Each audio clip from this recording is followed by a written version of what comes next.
Yeoman Stadium in New Orleans, set to host a sellout crowd for just the second time in school history. Off to a 6-1 start, flirting with first place in the American Athletic Conference, and already bowl eligible for Willie Fritz and his star quarterback Michael Pratt, coming off a career day 1 week ago as they get set to host the Memphis Tigers. Welcome to ESPN College Football, presented by Sling TV. Here's how things are shaping up in the AAC today. For most of these clubs, represents the midway point of the year. Tulane right now undefeated, along with Cincinnati and UCF. Those two will play head-to-head in Central Florida next week. Both Cincy and UCF remain on Tulane's schedule as well. Hi, everybody, and welcome to New Orleans. I'm Beth Mullins, along with Kirk Morrison. We've got Stormy Bonatoni down on the field.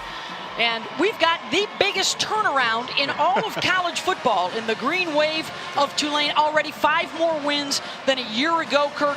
They're doing it with a tremendously balanced attack. Yeah, they are. It's a lot of love out here in the Crescent City. And it's not about the New Orleans Saints. It is about the Tulane Green Wave and what they've been able to do to start this football season.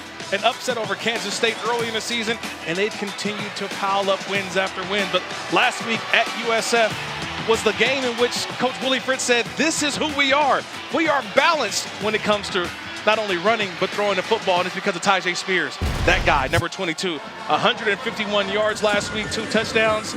They feel like they got their running game going, along with that passing game with Michael Pratt. Tigers come to town needing to make some noise to get back in the race. That starts today after back-to-back weeks of heartbreak. How can I say this? People in Memphis, it's been the achy, breaky heart, right? We're talking about fourth quarter collapses for the Memphis Tigers.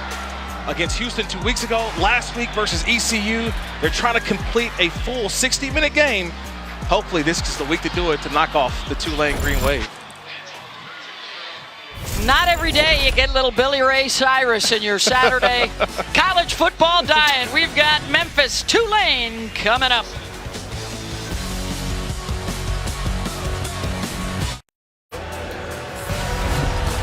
Welcome back to the American Conference on ESPN.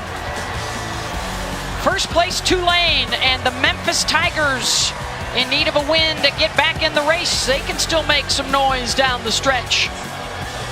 Memphis winning the toss and deferring, so Tulane will receive to start out the day. Let's check in with Stormy. Well, Beth, this Memphis team is coming off a pair of heartbreaking losses, but in each of those fourth quarter collapses, they were without their best player and emotional team leader, Quindell Johnson, due to injury. Head coach Ryan Silverfield told us that he is good to go. He'll be back out here today.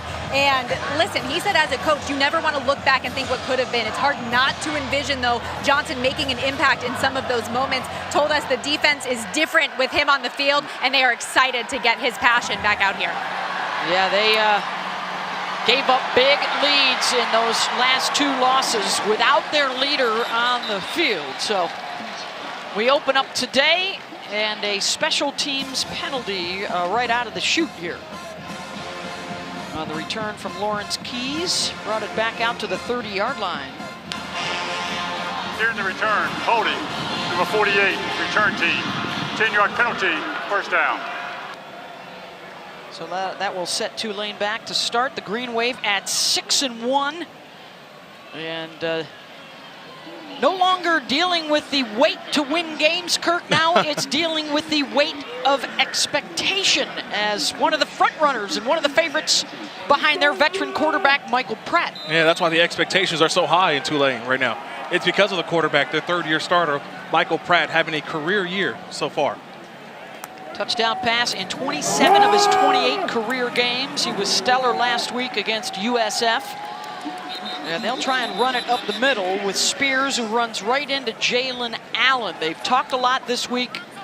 What they did well last week, Kurt, balanced attack, the run, and the pass game. Well, they know that if they run the ball effectively, it's going to open up the passing game, where they've got, it feels like, 1 million wide receivers who can catch the football on either play.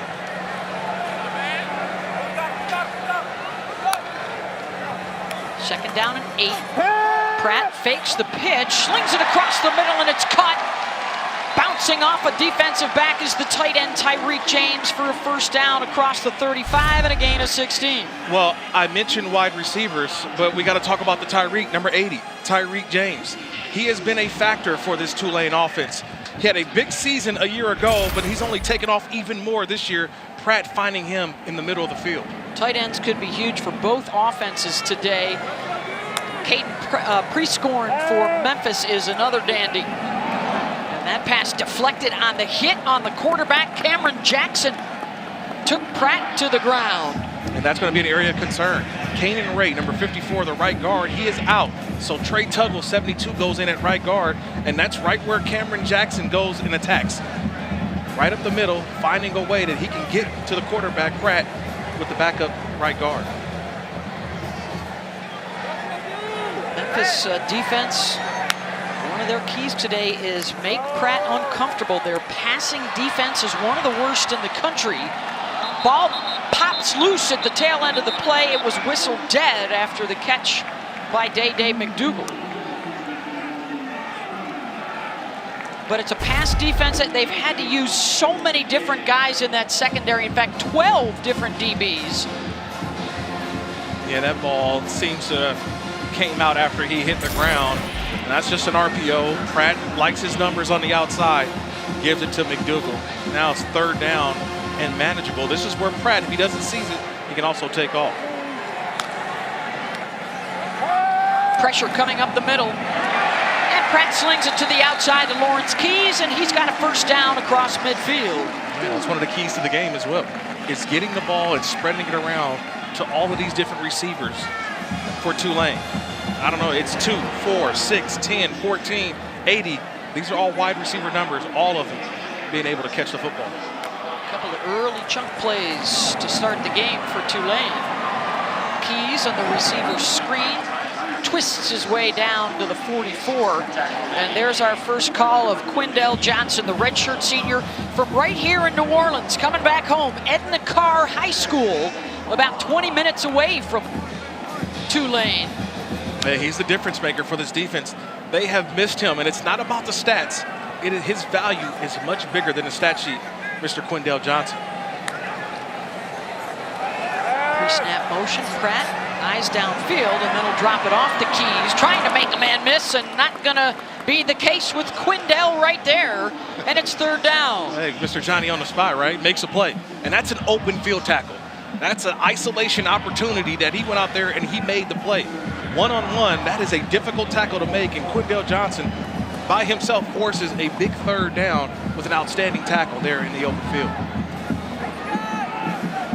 Pratt so far 5 for 6 for 34 yards through the air. Has some time against a four-man rush. Now we'll tuck it and run for it, and he's got it. Inside the 40, tripped up around the 37, and that'll move the chains again. Gain of 7. This is part of the game that the defensive coordinator, Matt Barnes, for Memphis talks about. We can have everybody covered, but this is where Michael Pratt takes over. He sees that everyone is covered, but yet he finds the opening, knows where the sticks are, and picks up the first down. Very difficult to defend when you got a quarterback that can make plays. A pair of third down conversions now on the drive for Tulane.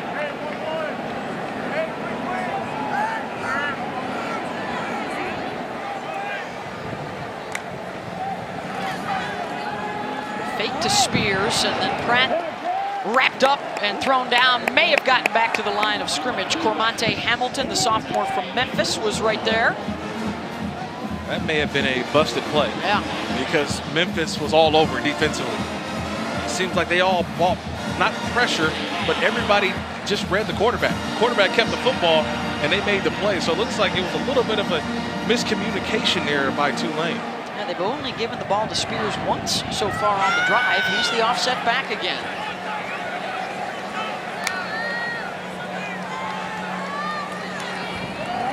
They'll use him as a decoy.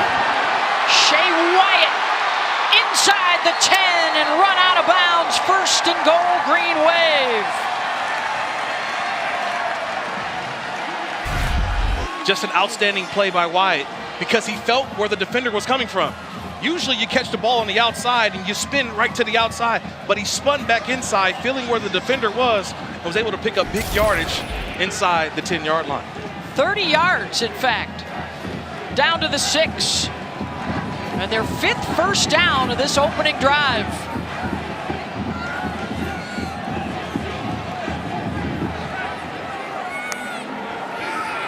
Pratt keeps the stiff arm, diving into the end zone. Touchdown, Tulane. And an impressive opening drive for the Green Wave.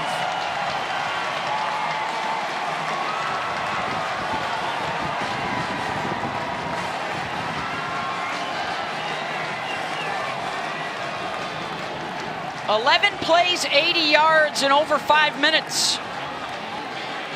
Well, if you're wondering how they were going to start as a top 25 ranked team, that is the drive to let everybody know they are ready for the big time. PAT is good from Valentino Ambrosio. That's how you want to start. You get the football first, you want to drive it all the way down. Everybody's thinking about Spears, but it's the Pratt attack into the end zone.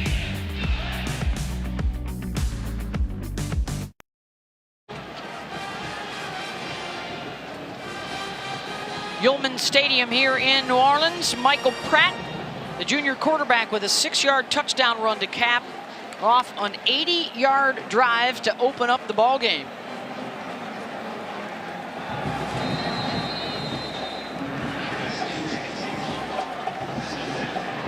Sutton Smith and Javion Ducker are the deep men.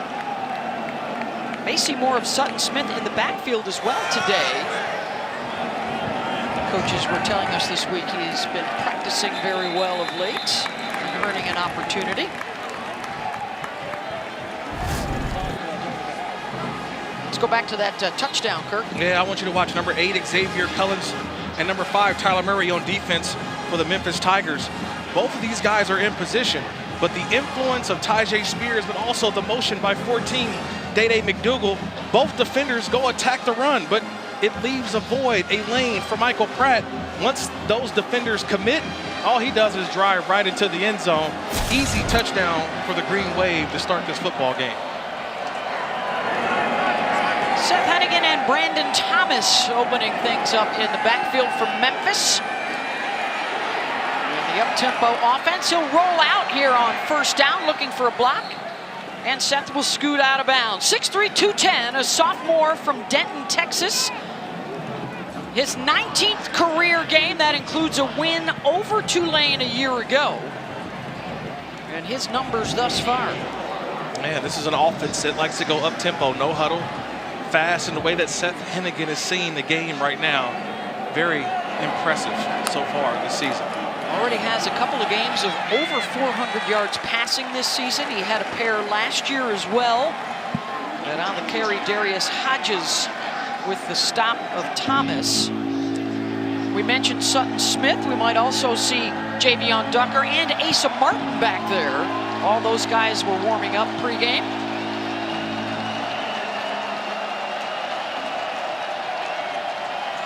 Third down and 4.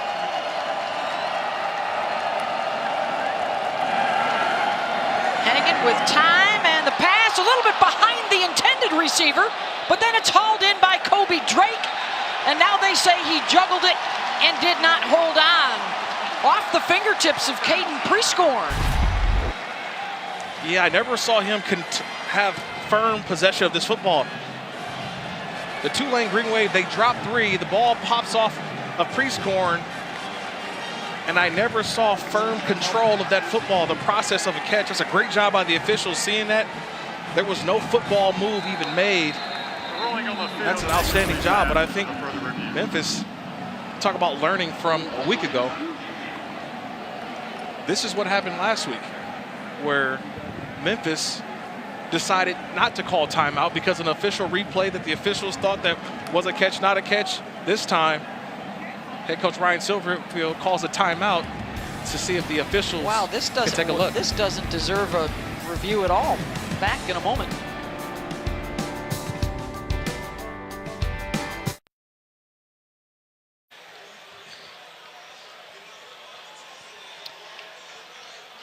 Well, the officials are going to let this stand. The field stands.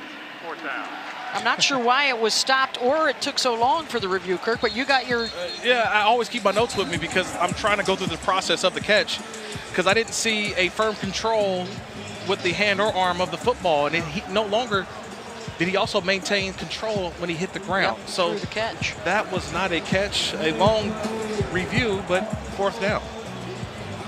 Very good punter, Joe Doyle, will come on. Good special teams guys for Memphis, and Doyle and their kicker, Chris Howard.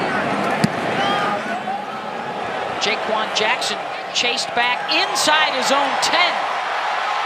May have outkicked the coverage a little bit. Jackson with an alleyway. He's out across the 40. Midfield, inside the 30, and there he goes. To the house. Jaquan Jackson, 90 yards on the punt return.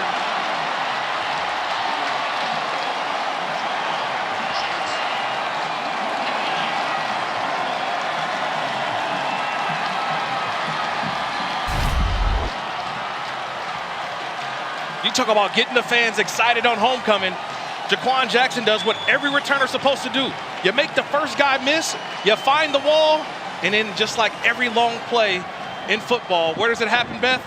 Up the sideline. That's where Jaquan Jackson goes, and nobody is going to catch Mr. Jackson as he gets into the end zone. Extra point is good. Offense scores a touchdown. The special teams scores a touchdown. And an early outburst for the newly minted 25th ranked Green Wave. I mean, you called it. You said it. You think he may have outkicked his coverage, and he did. And that's one of the things as a punter, you want to have enough hang time so that your guys can go cover the punt. But when you don't cover the punt, when you outkick the coverage, there was too much room that allowed Jaquan Jackson to not only make a guy miss, set up his blocks, and then it turns into a track meet with Jackson crossing the line first. First punt return for a score in 7 years for Tulane.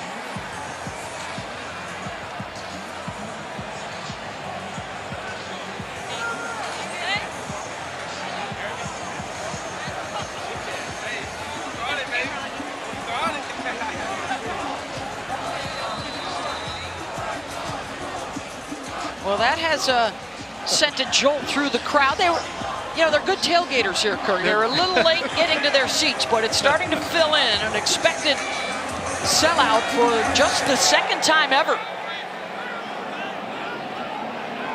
After a 2-win campaign a year ago, they come in today 6-1, and a slip by Sutton Smith on the return. They'll start at the 15, and let's check out the Tigers' Kirk's keys today. Yeah, the Tigers better have their body armor on, meaning that they've got to be able to handle Spears. And I'm talking about Tyjae Spears, the running back, obviously for Tulane, but they've also had Michael Pratt going in, making plays as well. The casino cashier, they've got to cash in their chips today. And that's talking about playing in the red zone. They got to convert those into touchdowns, not field goals today. Cashing in their chips at the cashier is this Memphis offense.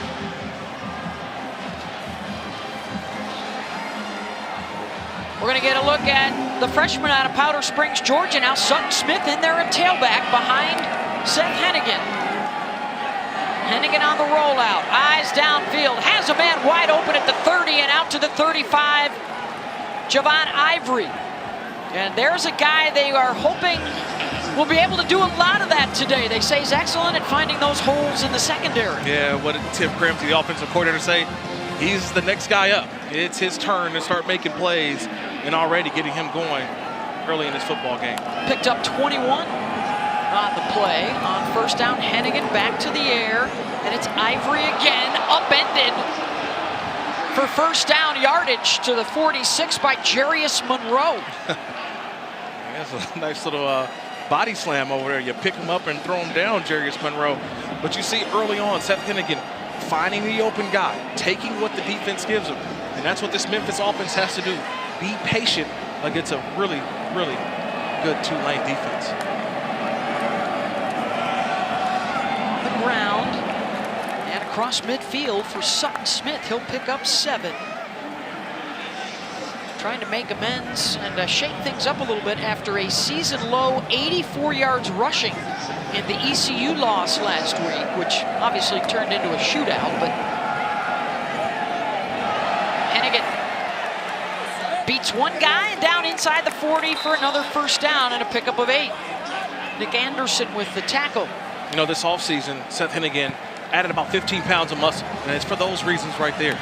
Knowing that, hey, if it's all covered, go get what you can. So he's going to take some hits. So that's why he put on a little weight in the offseason.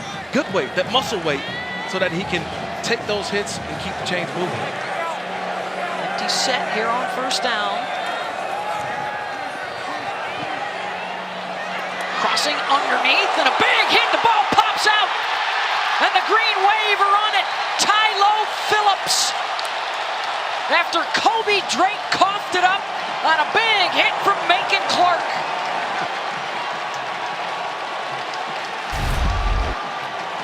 I haven't had a chance to talk about my Furious Five, the 2 linebackers, William Anderson, and the guys in the back end, Brooks, Young, and number 37, Mr. Clark. Macon Clark, he's the nickelback. And the patience that he has on that play, allowing the route to develop and coming in, laying a lick outside, got the head across, the big hit.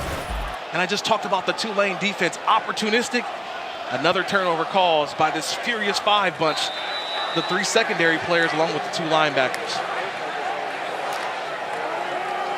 Tajay Spears out to the 36. How about Kirk's keys for the green wave today? Well, it starts first on defense.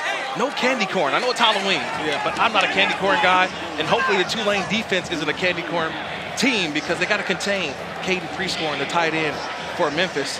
And I call it jazz hands, meaning all hands on deck. The homecoming crowd is here, a packed house. They need everyone to come salute and experience this top 25 wave off to a good start. Well, they'll try the trick play here. Keys out across the 40. And it looks like they'll give him enough for the first down to the 43. Quindell Johnson tripped him up, but a gain of 7. Well, I don't know how much you want your quarterback sticking his nose in there, but watch the quarterback, Michael Pratt, number 7. Watch the block. Sometimes you just got to get in the way. It doesn't have to be a devastating block, but he gets just enough, and he allows the big gain for the first down. First time in the polls since their undefeated season in 1998. So the first time this century. As Pratt rolls out, if they've been reading their press clippings, you wouldn't know about it from the start, because offense scores, special team scores, and Stormy, now the defense comes up with a big play. Yeah, absolutely. And Macon Clark still sitting over here on the bench with the Mardi Gras turnover beads on. He banged his head with his fist when he came over here, says, let's get some more. And this is a guy who is all about football. He loves it. And being a local guy from just about a half an hour outside of New Orleans, he said, those Mardi Gras beads, they get us turned, you guys. They are turned on the sideline. There you go, turned up. There you go, Stormy. Yeah, that's what the young kids say. Keeping it turned is this defense for Tulane. Spears stood up at the 50.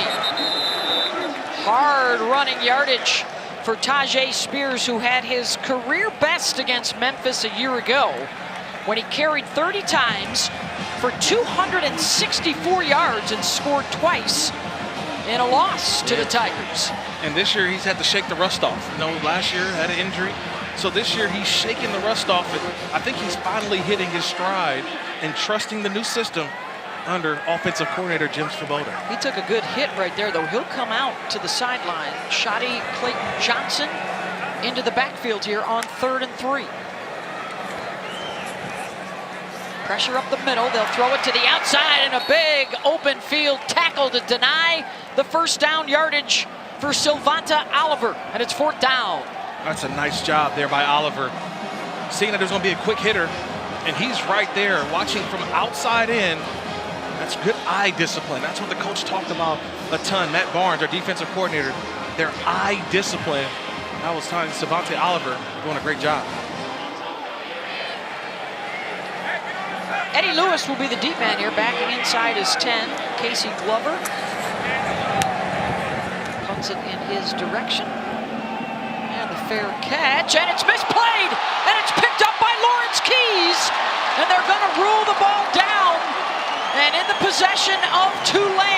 12-yard line. You can't advance the muff. Yep. And I know everybody's saying, oh, no. You can't advance the muff. The ball will be spotted right where it was dropped, but an unfortunate incident. That's 2 miscues already by the Memphis special teams unit. First and 10, Tulane. That ball just hung up in the air, and it had sort of that tailspin at the end, where it didn't come down flat. It came down sort of like a torpedo. And those are the most difficult balls to cover, to catch. And that time, Tulane was right there to recover.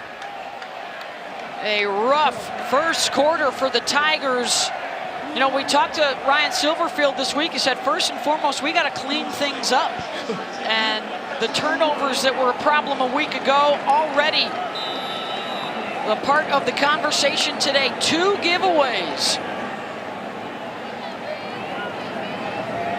Tyreek James, the tight end, is in the backfield here with Spears. Spears will follow him up the middle, gets down to the 6, wrapped up by Cameron Jackson. You know, I talked on the other side about the Memphis offense cashing in their chips in the red zone. Same goes for the Tulane offense. Coach Willie Fritz talked about how between the 20s, it's one of the best offenses in college football, but inside the red zone, they've struggled to score touchdowns. For me, number 80, Tyreek James. He's the guy that I'm trying to get the football to inside the 10-yard line. 4 touchdown catches for James. Pratt looking for a seam. Down to the 2. And he's close to first down yardage. Polk and Jackson on the stop. That's 6'3", 220 pounds of Michael Pratt. I mean, he takes a shot, and what happens? He falls forward. This is a big quarterback.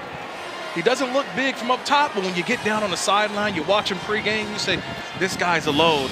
And you get here with 3rd and short. 6 offensive linemen here, Kirk. I keep the ball in Michael Pratt's hands. Why change? I got a 6'3", 220-pound quarterback. I let him find the crease and pick up the yards for a first down. James in motion. Spears bounces to the outside. Touchdown, Tulane.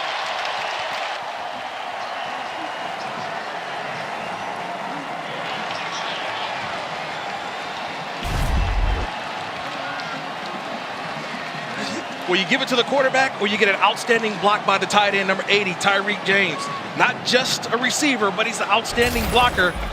And Tyjae Spears, that's just an easy parade walk into the end zone. That's a 21-0. Telling the Memphis Tigers it's almost time to get off the sticks. What a start for Tulane as they cash in the turnover. 21-zip.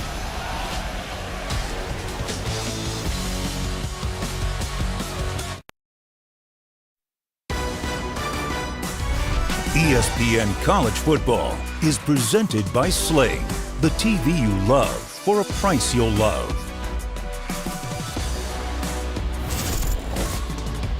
Some of the sights from the 12-0 Tulane team back in 1998, a season that concluded in Memphis with a win at the Liberty Bowl over BYU. Legendary quarterback Sean King running the show. We hope to visit with Sean in the second quarter today.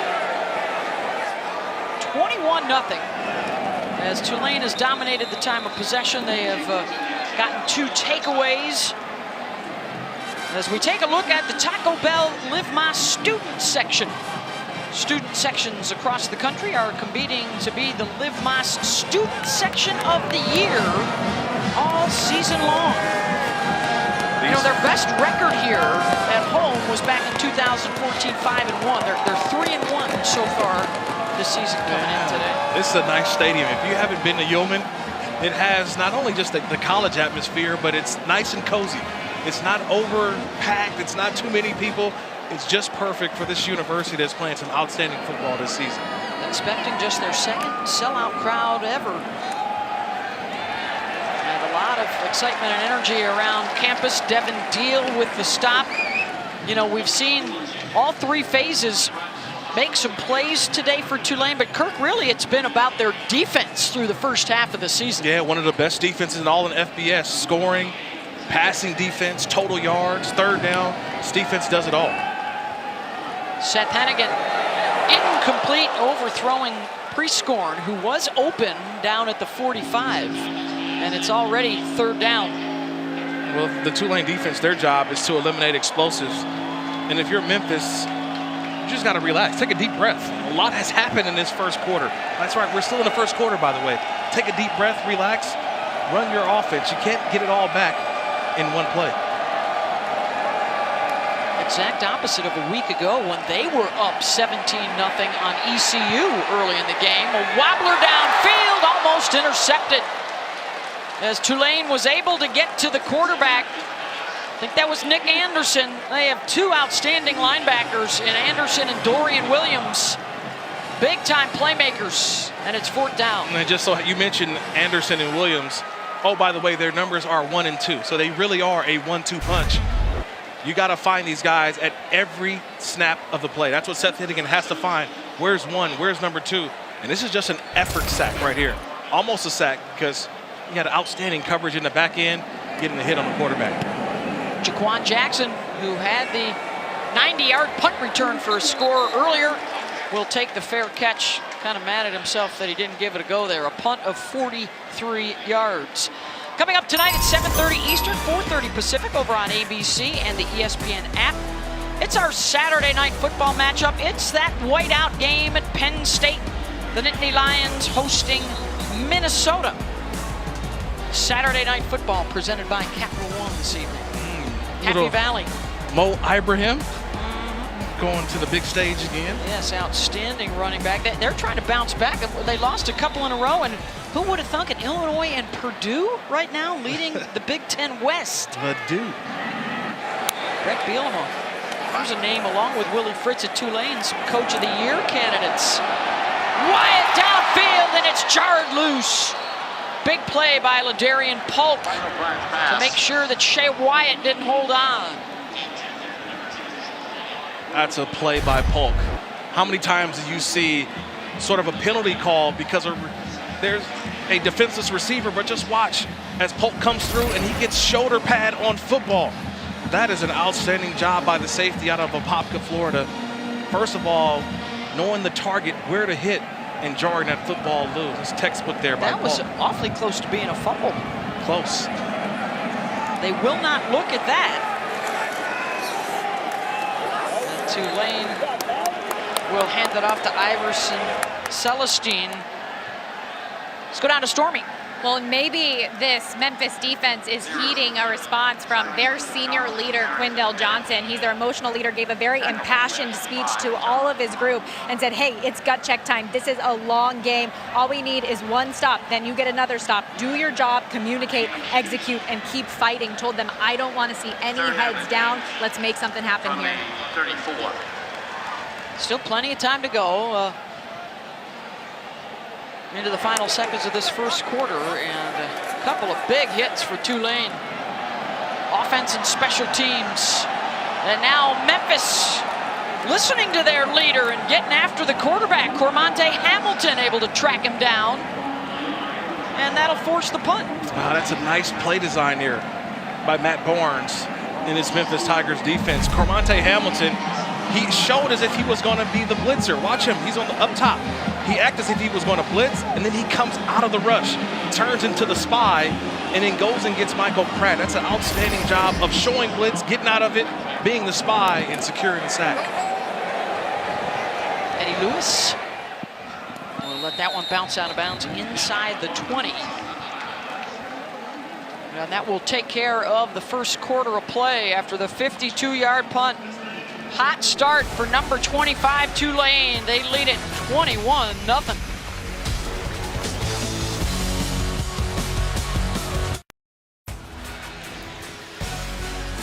Welcome back to ESPN College Football, presented by Sling TV. 21-0. And a big special teams play, the 90-yard punt return for a score by Jaquan Jackson. They've also got a couple of rushing touchdowns and have forced 2 turnovers. And so uphill sledding for Memphis as we start the second. Seth Hennigan. Prescorn has it out on the perimeter, and he'll pick up a few out to the 22, wrapped up by Larry Brooks.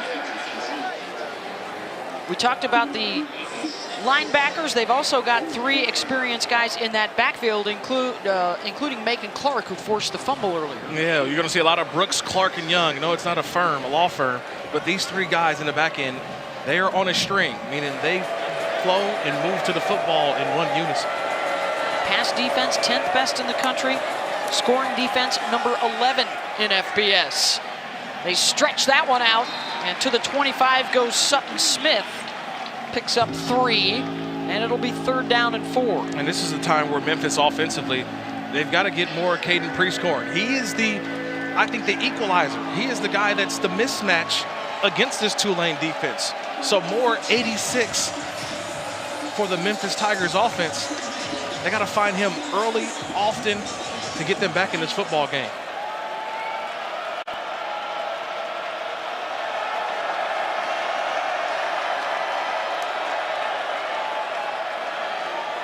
Hannigan underneath and short. Rock Taylor with the catch. He's a yard shy, and it's 4th down. Jesus Machado got him around the ankles. Yeah, they rotate backers. Tulane does. So no Williams, no Anderson, but the backup, Machado, comes in and makes a nice open field tackle. An outstanding tackling bunch this Tulane Green Wave defense is. And again, Prieskorn double covered. Hennigan had to go underneath. Time of possession so far, 15 minutes for Tulane, just 5 minutes with the football for this Memphis offense. Time now for a studio update. Here's Kevin Connors. All right, Beth, AT&T 5G studio update. Couple of prolific offenses meeting in Eugene, UCLA, and Oregon. Acho, check out Keegan Jones go loose. Keegan Jones, the flat defender, forgot to defend the flat. Keegan Jones uses the speed to outrun him, get to the end zone. First top 10 matchup in the Pac-12 since 2016, Beth, and it's tied at 10. Oh, I know Kevin and Sam, those of us that live on the West Coast, Yes. a lot of fans out there anxious to have a West Coast team back in the playoff chase in the second half of the season. Man, it's one fun. of those guys emerged. You're right. UCLA, SC had a loss last week, but West Coast football trying to make a name for itself later in this football season. It was fun seeing College Game Day out in Oregon. They're making a big push here at Tulane. You know, they've never hosted Game Day, and they have a big game coming up with UCF in a few weeks. So they're putting the word out on the street, Kirk. I saw some of those droppings around. Everybody was saying, hey, little inkling of possibly coming down here for that big matchup.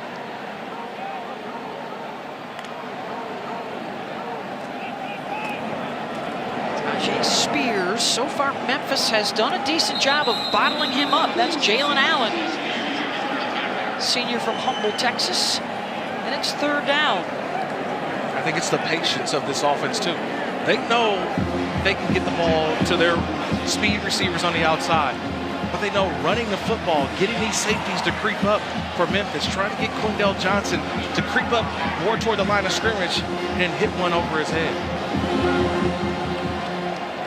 Tajay's longest run so far in the game, just 6 yards after he ran crazy on him last year. Pratt, another good open field tackle by Oliver. That's his 2nd one to deny a 1st down catch. He knew where the sticks were. He knew where the sticks were. He said, you know what? I know where he's trying to get to. So I got to make sure that he doesn't get there. That's a 3rd and 5 situation, and he's right there making the tackle in front of the yard marker. That's an outstanding job of knowing where the offense has to get to and making a secure tackle. Savante Oliver. Tigers defense has stiffened the last couple of possessions.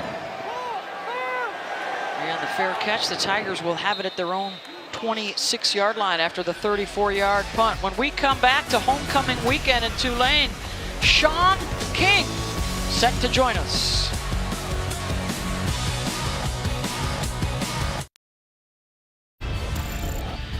In 1998, Tulane was winning a lot of football games. And what else was going on back then, Kirk? It was a lot. France won the World Cup.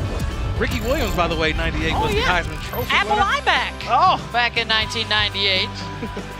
Tennessee won the national championship, but a lot of folks in New Orleans thought that Tulane should have had a shot at the title that year, including legendary quarterback Sean King, who is now kind enough to join us on FaceTime on this homecoming weekend here for the Green Wave as Hennigan slings it downfield and it's almost intercepted. But Sean, thanks so much for joining us, and take us back to that 1998 campaign, 12-0. What still comes up when you get together with the guys? Just how far we came. You know, we were 4-18 my first 2 years there. You know, very similar to the guys that are juniors and seniors on this year's team. And, you know, we just kept working hard. We kept, you know, buying into what Coach Tommy Bowden and Rich Rodriguez were selling. And, you know, it all came together. And it looks like, you know, this year's team, they've continually gotten better. Michael Pratt has improved every game, every year. The defense is phenomenal. You saw Jackson ran a punt back to there. I mean, everything's clicking. You know, this is a top 25 team now, Sean. How many people have called you, have texted you about the Green Wave entering the top 25? A lot. You know, I'm fired up. I'm excited. And, you know, it couldn't happen at a better time because whoever wins the conference this year, it's a legit championship because all the big dogs are still here. Cincinnati, Houston, Central Florida, as you know, they're leaving to go to another conference. So if we can, you know, win out the string and, you know, get to that last game in Cincinnati, hopefully that's for the AAC conference championship berth. And also, you know, a lot's on the line. You know, the top-ranked non-Power 5 school gets a New Year's Day bowl berth. So, you know, hopefully the guys can keep doing it. I'm loving what I'm seeing so far. Well, the defense is doing the job today, Sean. That is 5 possessions and 4 3-and-outs so far for the Memphis offense. So if it's okay with you, we're going to have you stick around after the punt here. The special teamers also getting in on the act today with a 90-yard punt return for a score by this guy, Jaquan Jackson. Can he do it again? And he'll get out of bounds around the 30-yard line. 44 yards on the punt, none on the return. Back with more of Sean King from Tulane in a moment.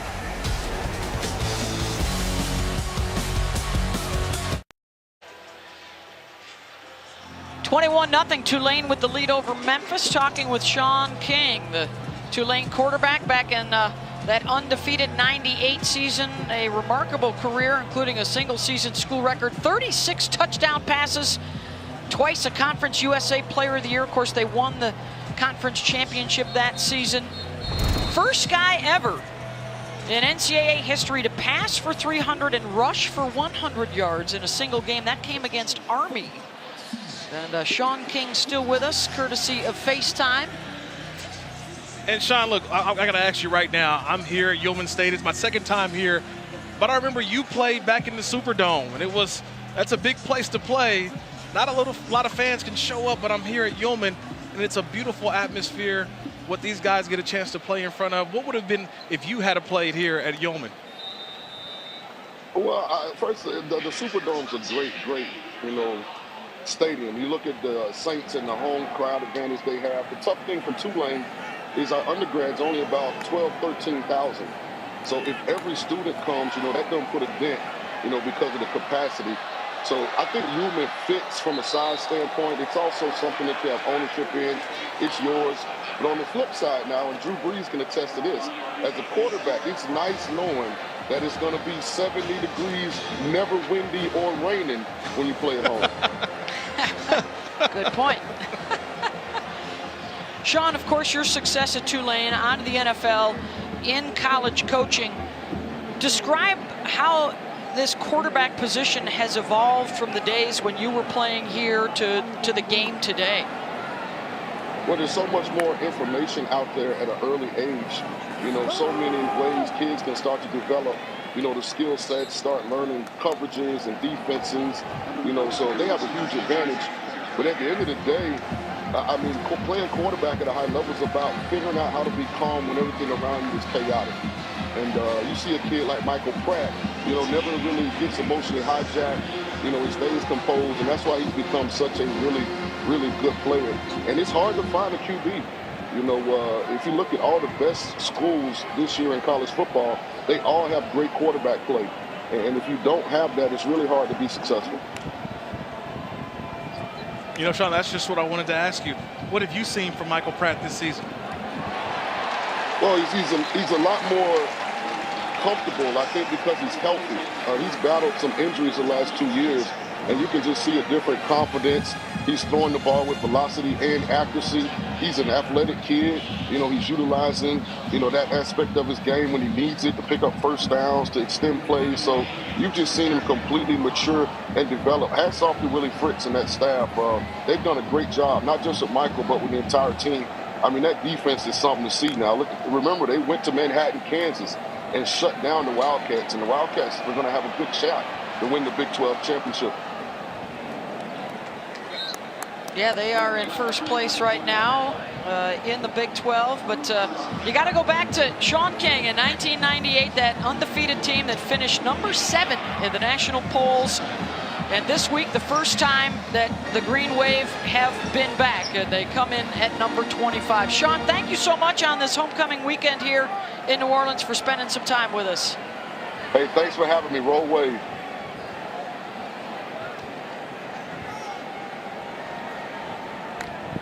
Sean King, who engineered that 12-0 season.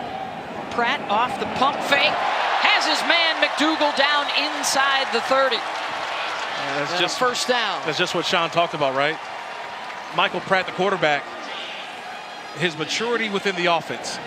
Jim Svoboda, the offensive coordinator, has really brought, I think, the best out of Michael Pratt. He's had 2 previous offensive coordinators, but the chemistry that he's had with Svoboda, you can see it.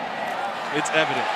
After the 25-yard pickup, he hooks up here with Jaquan Jackson, a first down to the 15.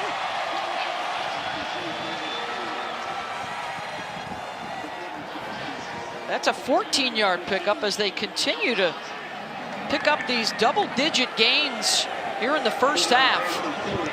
And now back into the red zone, threatening to add to the 21-0 lead. They'll go with a 2 tight end set.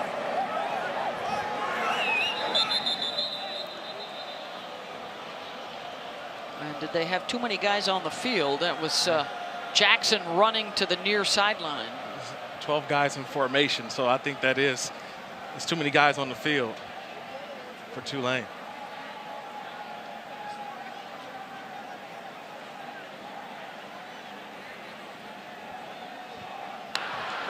Illegal substitution, 12 men in the formation, 5-yard penalty, offense, first down.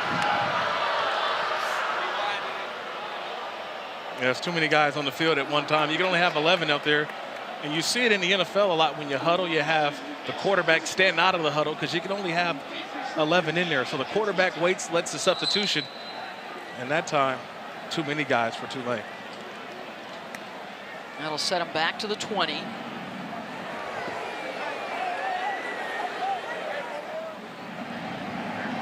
Spears in the backfield, and they've used Tyreek James basically as a fullback on a multitude of situations. Pratt open underneath is Deuce Watts down to the 12. And the evolution of Michael Pratt continues. You know, Kirk, the numbers have gotten better every season, and they're trending that way again this year. Well, you got to think about it. Did you see the protection that he had? Yeah, I think my numbers would jump up if I had the protection that he's had so far this season. Look at it, 67% completion percentage, and he takes care of the football. Only 3 interceptions on the year. Looking to the end zone, has a man there, incomplete. Wyatt couldn't haul it in. Pratt so far in the first half, 12 for 15, 122 yards. He also has a rushing touchdown. Yeah, that's one that Pratt, I think he wishes he had back. I think he wanted to put a little more air on that, right? You see the quarterbacks always practicing that particular throw, throwing into the garbage can, right? Throwing into the bucket, want that thing to lollipop. But third down again for this offense. Trying to find the open guy. Man-to-man here on the bottom with Shea Wyatt.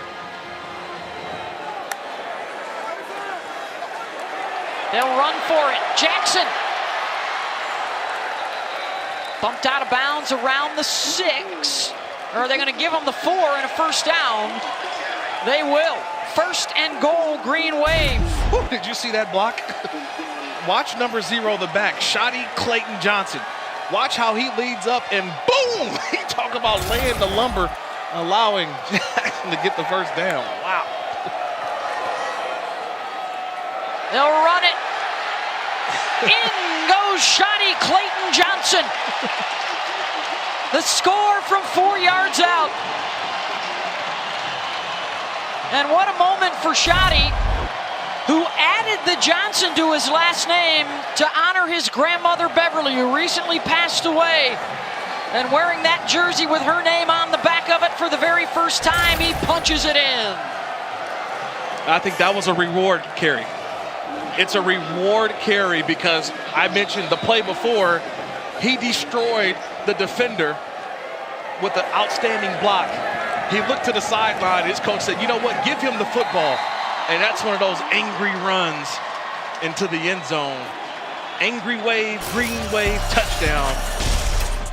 Gilman Stadium is rocking. 10 plays, 70 yards in just under 5 minutes. And a dominant first half for Tulane.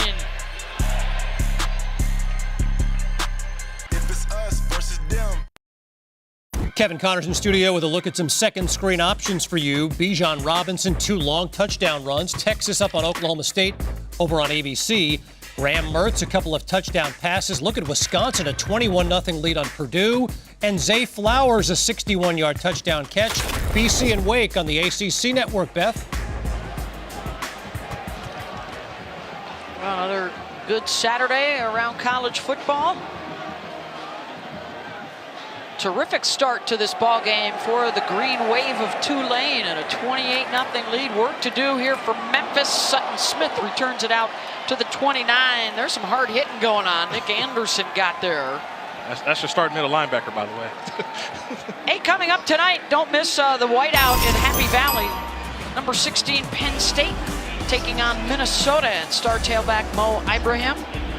Tonight at 7:30 Eastern on ABC.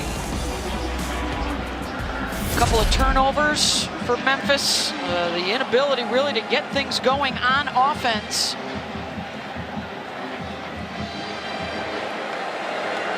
And, just a dominant time of possession first half so far for Tulane. They'll run it with Smith out to the 35. I mean, the numbers just gaudy. Tulane's had it for almost 20 of the 25 minutes.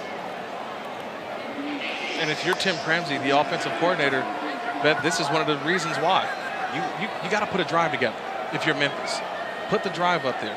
The last 3 drives, 9 plays, 9 yards. So 9 plays, that tells you it's been 3 straight 3-and-outs. So they've got to get a first down here, but keep these chains moving. No huddle offense, up tempo. This is where it hurts you when you're behind like this, because you need points. And they're looking at a 3rd down and 2. It's the biggest 3rd down of the game right here. They need points on this drive. Just 77 yards of total offense. 54 of those came in 1 possession. They'll run for it, and they'll get the first down. Sutton Smith, who came into the game 5 carries for 20 yards on the season. And he's getting an opportunity here this afternoon. You're looking for a spark offensively. Who could it be? Who could be the spark? How about the true freshman? Give him a couple carries and try to spark this offense. We have not seen Asa Martin at all. 3 carries, 20 yards. Wheel route looking for Smith, and he got derailed and stepped out of bounds. Dorian Williams had the coverage. Yeah, no Asa Martin yet. I don't believe we've seen Ducker get a carry, and Brandon Thomas was out there for the first possession or 2, and that's it. So and now Ducker comes in. But it's been a one-dimensional offense, though. They're relying on the sophomore quarterback, Seth Hennigan, to sort of put the offense on his shoulders. There's been no complement much of the run game.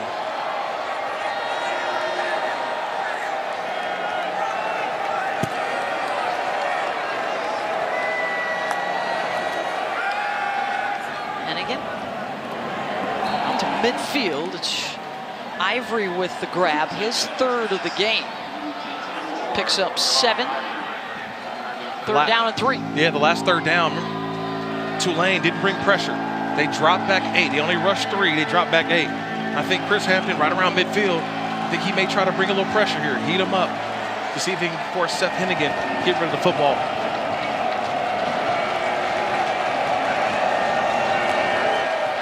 Just their third play of the half in Tulane territory. Popped up and picked off. Intercepted by Larry Brooks on the coverage of Lance Robinson. And it's the third turnover of the day for Memphis. This is a mistake on the quarterback.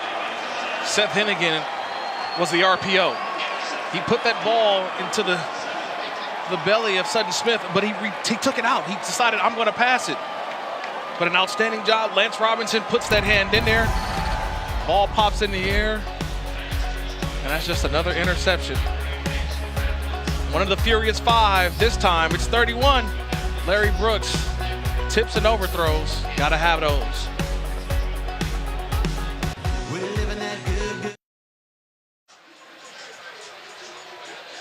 Back here at Ullman Stadium, Green Wave up 28-0. And going back to that last third down interception by the Tulane defense, there's really not much that Seth Hennigan, the quarterback from Memphis, can do. He's trying to force the ball in, but outstanding job by Lance Robinson and Larry Brooks right there for the interception. There's a reason that the Tulane defense is number 10 in all of FBS. 131 teams, they're 10 in pass defense, showing how stingy this defense can be with that interception. Chris Hampton's crew, 2 takeaways. Tajay Spears out across midfield. Let's see if they crank up the run game a little bit on this drive. Nick Hogan up front. Yeah, this is the 4-minute offense. They're just going to take their time, try to get as many yards, and not punt this football back to Memphis. And you can look at the Memphis defense right now. A lot of hands on hips. Guys, I don't think they were expecting this explosive of an offense. They've been out there for 20 minutes, this defense. 2 tight end set here for Tulane.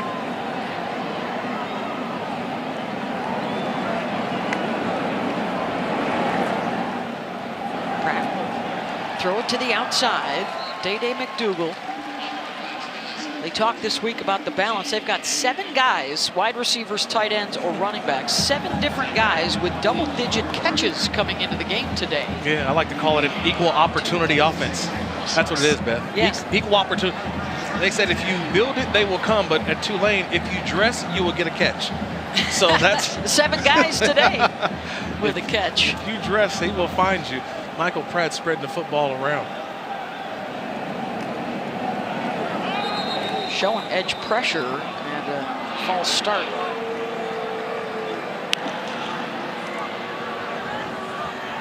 False start. Our 14. Offense. 5-yard penalty. First down. Looks like they've moved Trey Tuggle over to left tackle now alongside Prince Pine. Sincere Hainsworth in there at center. Is that Josh Remitich now at right guard?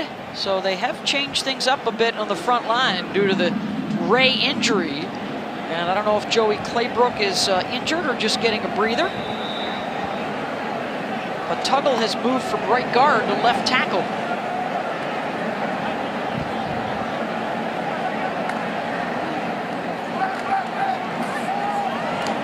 Incomplete on the slant intended for Jackson, and Quindell Johnson is there to break it up.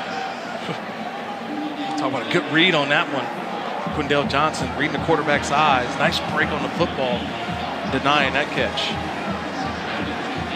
It's a different defense when he's out there, trust me. I know they got off to a fast start, but not because of the defense. Quindell Johnson, you can definitely see the difference maker on this defense.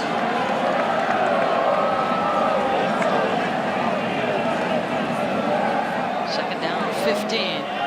Looking for the screen for Spears. Makes one man miss. Lunges down inside the 40. So he'll get a chunk of the yardage back. Picks up 8, and it's going to be third down.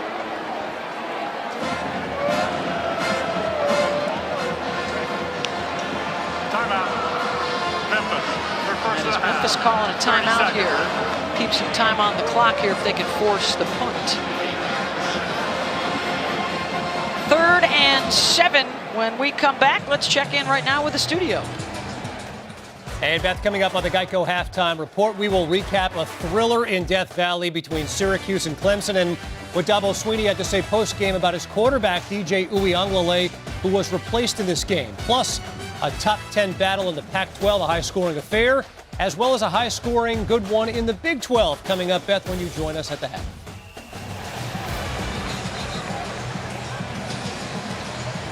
Looking forward to getting caught up with everything going on around college football this afternoon. Tajay Spears just came over to the sideline with the athletic trainers. So Shadi Clayton Johnson enters the game at tailback. A 3rd and 7. Memphis looking for a stop and a chance to get some points on the board late.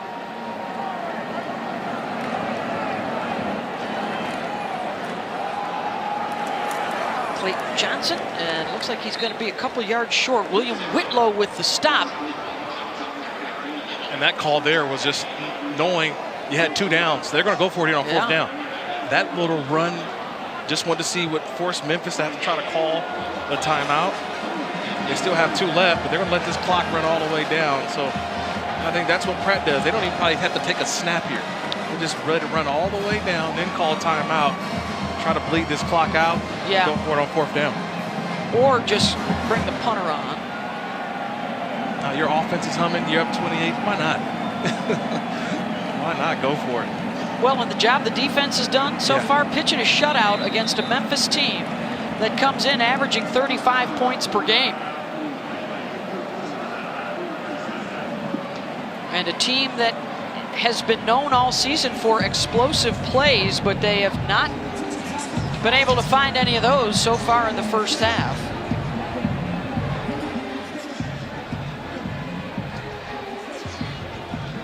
Hey, the next stop on the Formula One schedule is the Aramco US Grand Prix at the Circuit of the Americas in Austin, Texas.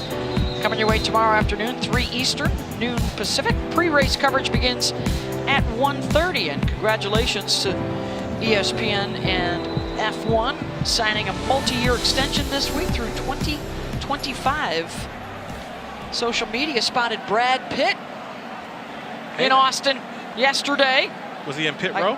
Boy, he was nice. I see what you did there. I think he's working on a new movie, getting some background. All right, so 4th and 3, and the offense is back out there. Pratt trying to draw him offside.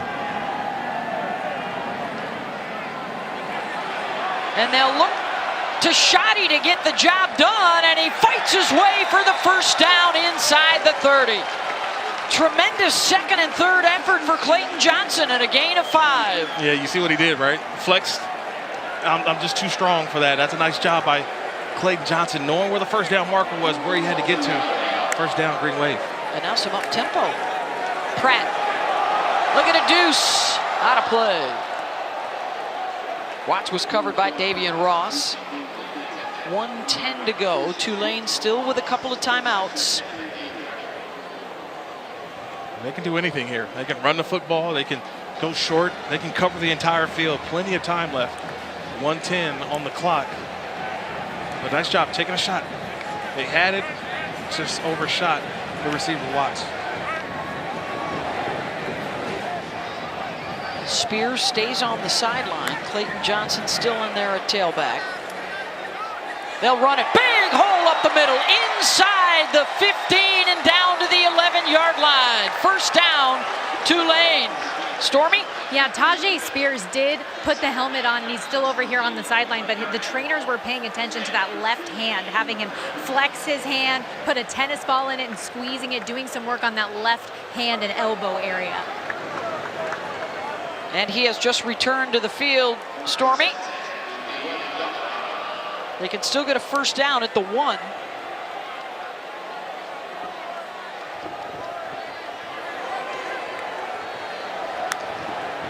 The middle's open. Spears inside the 10, bumped out of bounds around the 7 to stop the clock. 29 seconds to go. They had the middle open there. I wonder if they go back to that. They had the 3 receivers up top with the tight end Tyreek James as the number 3 receiver with the safeties over there. So it's a numbers game. Michael Pratt has to find the numbers where it looks more advantageous to the offense. But again, I'm keeping my eyes on number 80, the tight end Tyreek James. Been huge down here in the red zone. Looking to score a touchdown off of a takeaway for the second time in this first half.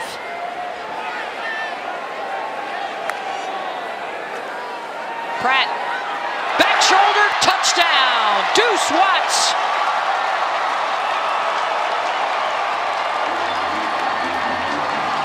Tremendous execution here late in the second quarter, including the 4th down conversion for Clayton Johnson.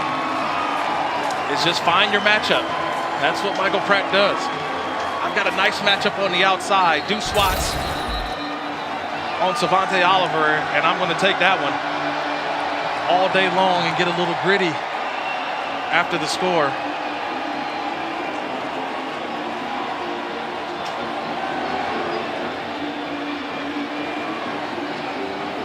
Michael Pratt doing work.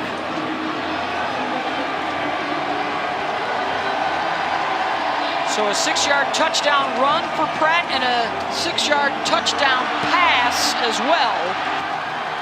There's a delay with some idiots running around on the field.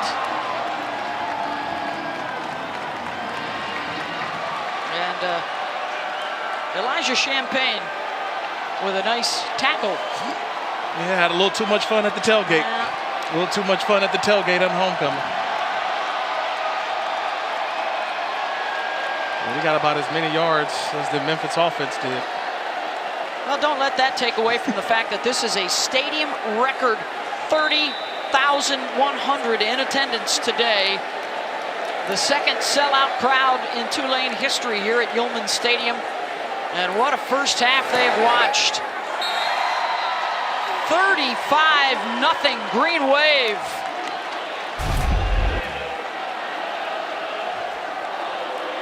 Remember, he missed Watts earlier on the go ball. This time, what did he do? He went back shoulder. He didn't go for the 9 ball, the one that's supposed to be in the bucket. He went back shoulder. You think that's an exciting quarterback right there, Michael Pratt, having himself, I can't even say a day, he's having himself a half. I mean, that's how you draw it up, 35-0, possibly going into the break. They've done it offensively, they've done it defensively, they've done it special teams, and they still got 30 more minutes to go after this. Oh, and by the way, their defense will start it off again, which is kind of kick this game off with turnovers.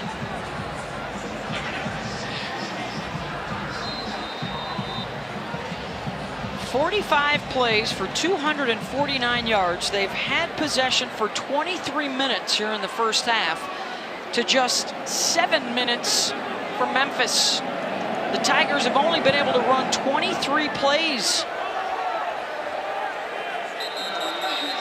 And it's been a first half of miscues on the Memphis side. I think it started early on, Beth. It was the fumble that was forced by Macon Clark. And then it was that punt. And I think that's what really turned the tide in the first half. The muff punt by Memphis. Then the Lance Robinson deflection, which was intercepted by Larry Brooks. And it's just been mistake after mistake. They came into the game with 9. Today, they've got 3. You're already helping out a very stingy defense already and add 3 more takeaways to the total. Only 2 plays of over 10 yards for Memphis in the first half, and add a sack to the Tulane tally. Keith Cooper. Yeah, if I'm Coach Silverfield, I'm taking a knee and let's just get this to halftime. Let's try to make some adjustments. That's tough sledding for this offensive line right now with the way Tulane is playing defensively. And that'll do it. What a first half for the Green Wave.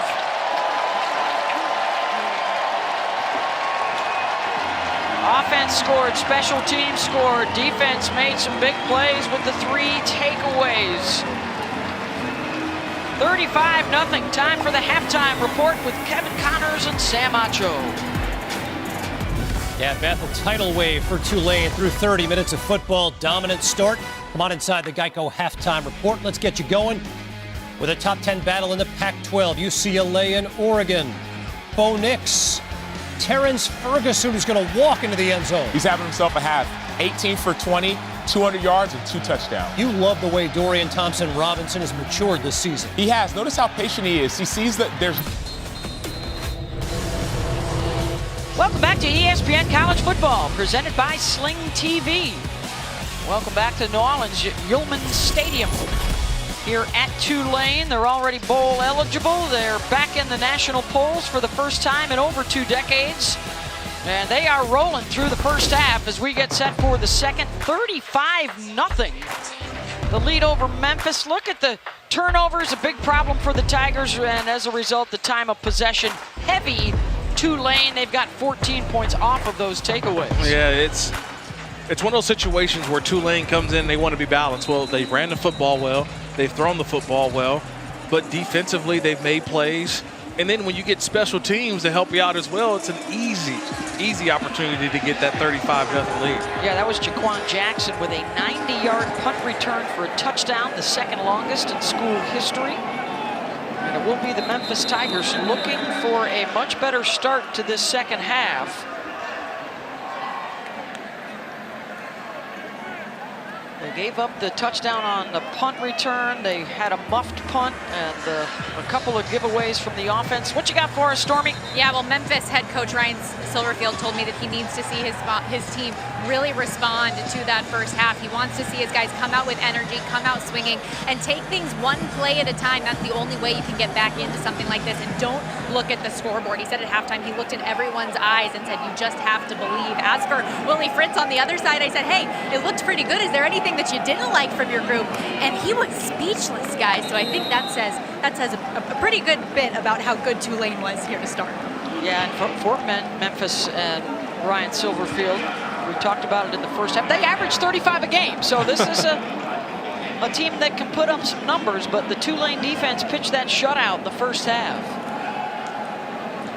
Seth Hennigan gonna run for it, and he'll pick up the first down out close to the 40, wrapped up by Nick Anderson. I think that's a great point by Ryan Silverfield. You can't get everything back. You can't get all 35 points back on one drive, on one play. It is just about being consistent. Start forcing some turnovers defensively, but again, putting drives together. That's how it starts. Opening up this second half with a good drive, get some points on the board, feel confident about yourself. Yeah, Hennigan under 50% throwing the football in that first half. Couple of nice moves. And ducks for cover out across the 45, picks up 8. Yeah, that's smart there by quarterback Hennigan. Only because that's what his quarterback's coach and offensive coordinator, Tim Cramsey, talked about. He said he's now diving forward and escaping contact instead of sliding, because when you slide, they mark you back 2 yards. So good job there, knowing to get a little extra yards there by Hennigan. Second down and 2. Pressure coming. That was Macon Clark who whiffed on it, and across midfield for the first down for Memphis. Macon Clark, you don't see him miss too many of those. The outstanding nickelback, he came on a pressure, and he was unblocked. And he just missed him. Just missed the quarterback Hennigan in the pocket. I've seen him make that play 9 out of 10 times. That was the one miss. I know Macon Clark wishes he could have had that one back. And they've crossed midfield now. This is their 4th play in Tulane territory. That's been it. The throw downfield, and it's caught. Cameron Wright getting an opportunity here early in the second half, down inside the 30-yard line. I expected a little more of this, because in the first half, they didn't really have a lot of time for Hennigan, but this time they get him on the move, buy him a little more time to allow the routes to develop, and he delivers a nice little strike for a first down. Rock Taylor breaks a tackle inside the 25.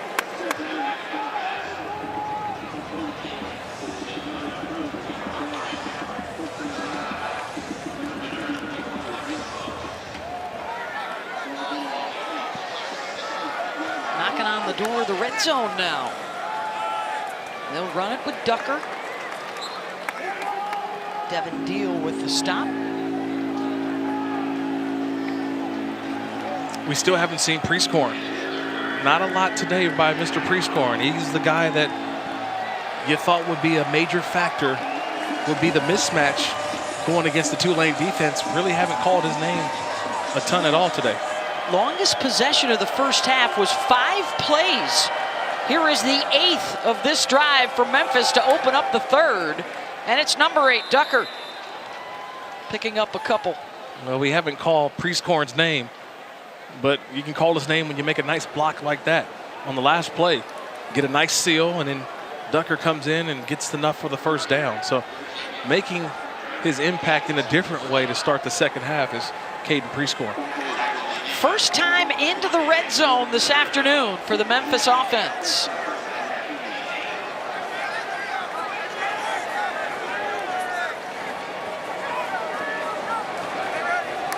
And again, we'll move Ducker, look his way, and then the receiver screen the other way. Ivory. Well contained by Tulane after it looked like Memphis had some big uns out front there. Dorian Williams busted that up. One of the most well-balanced attacks this offense for Memphis. But on the other side, you talk about a team that knows how to tackle in space. That's what I've seen from Tulane. I had a chance to see them a couple times this season, and they rally to the football. First guy misses, but there's 2, 3, 4 guys right behind.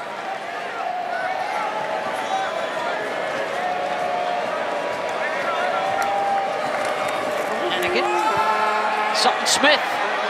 Good stiff arm at the 10, and he's knocked out of bounds at the 7. And he's got the first down, so 1st and goal now for the Tigers for the first time today. Yeah, nice vision there by the freshman. There was nothing there in between the tackles, and he sees daylight to the outside and gets a little stiff arm. But a nice drive right here to open up the second half for Memphis, but they got to cash this in. They need a touchdown here.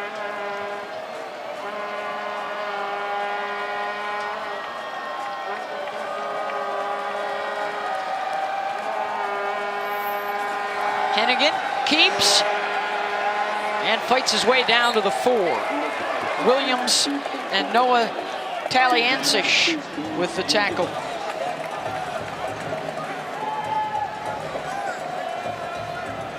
Four first downs total in the first half. They've picked up 5 in this drive to keep it rolling.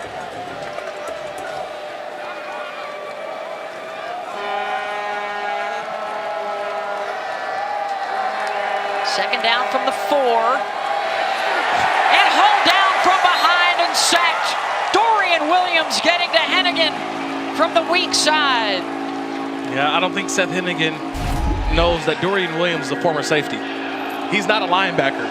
He actually wants to race a lot of guys on his team because he says, I got the speed. I may be a linebacker by name, but I'm a former safety. And that time, showing off the speed and the wheels to grab Hennigan from behind. A loss of 3, so they're back at the 7. And it's 3rd and goal.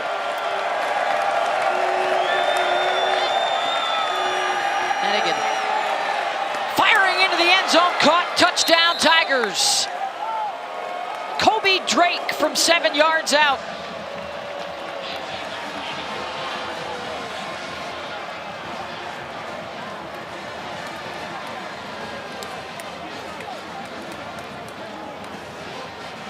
That's an impressive drive by Memphis. And a tight window throw from Seth Hennigan. There was really nothing there, but understanding the coverage, Kobe Drake sits in that zone. And a nice fastball from Seth Hennigan for the touchdown. PAT is good, and a good start for Memphis to this 3rd quarter. 13 plays, 75 yards in over 6 minutes. And the Tigers finally break through and get on the board.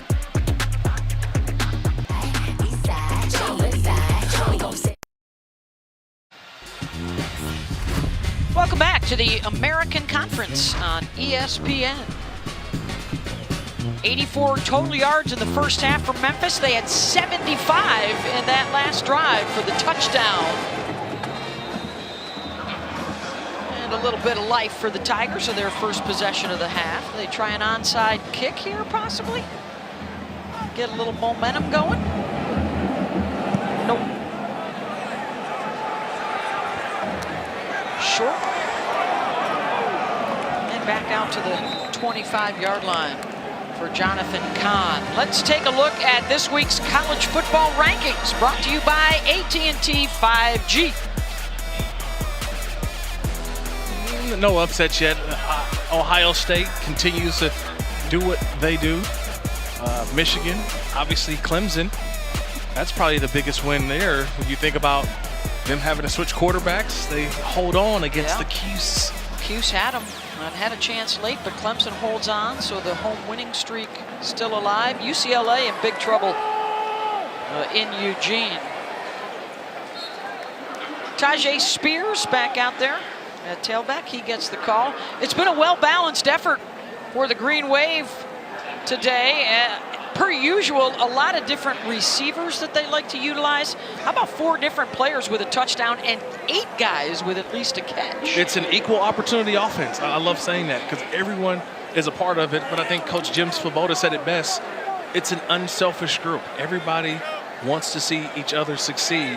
And when you got that kind of chemistry, that's where everybody's fighting for the extra yard, but also blocking and helping out to get those extra yards. 25 rushes and now 22 passes, incomplete. Boy, he threw it to Watts, but Jackson may have been the better choice, even further to the outside. Yeah, and Quindell Johnson, the safety, he was out there roaming center field. Would have been a big hit if that ball would have been completed. This is already a big 3rd down to start this half. They just got the touchdown offensively. They can get a stop here. Joey Claybrook, by the way, is back out there at left tackle, so they get back to their starting unit. Pressure coming right up the middle. Right in trouble, and down he goes as he throws it to the outside, incomplete. Good pressure, Hamilton and Allen, and it's 4th down. Yeah, I don't know if the officials should go take another look at this one. To me, it looked like it could have been intentional grounding. Looks like he's still sort of in that tackle box, maybe grasping that outside of the tackle. Could have been a possible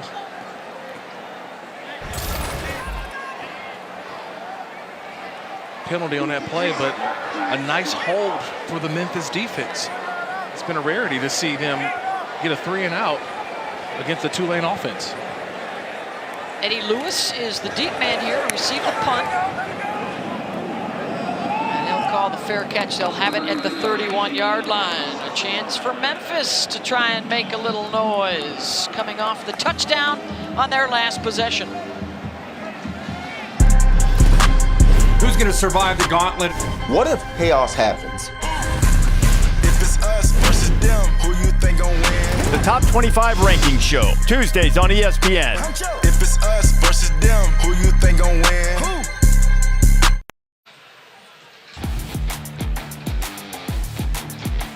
Pretty good year around the top of the American Athletic Conference with Cincinnati and Tulane both ranked. UCF, a big game tonight against ECU. As we check out the American Athletic Conference news and notes, Cincinnati a squeaker today over SMU. And Houston, Clayton Tune, 5 touchdown passes. Still to come tonight on the UCF and ECU. And then next week, Cincinnati at Central Florida. Be a doozy. The significance, of course, that group of 5 bid to a New Year's 6 bowl, which in 8 seasons of the playoff format, 6 times the group of 5 has been repped by the American champ, including Memphis in 2019. Yeah, played in the Cotton Bowl. And I think a lot of people around here, well, at least in the elevator I was in, they're thinking possible Cotton Bowl for Tulane. That's how ahead of themselves that they're getting with the great start by this Tulane team so far. Toss to Ivory, going to bring up 3rd down. Of course, the last 2 seasons it was Cincinnati, and the Bearcats finally breaking through to reach the playoff last year. Cincinnati will play and host Tulane Thanksgiving weekend, the season finale. Will that be the game that decides which teams go to the conference championship?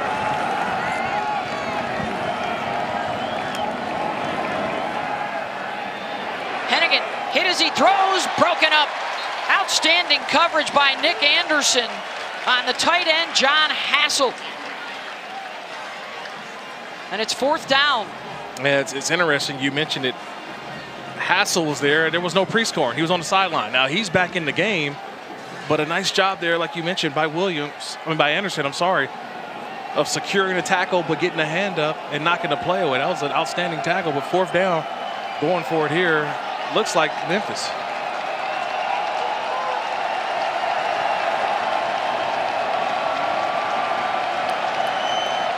Hennigan on 4th and 5. Throws it outside, caught, and the reach for the 1st down. Eddie Lewis, and a gain of 6. So they get the 4th down conversion. Yeah, watch the feet in the pocket of the quarterback.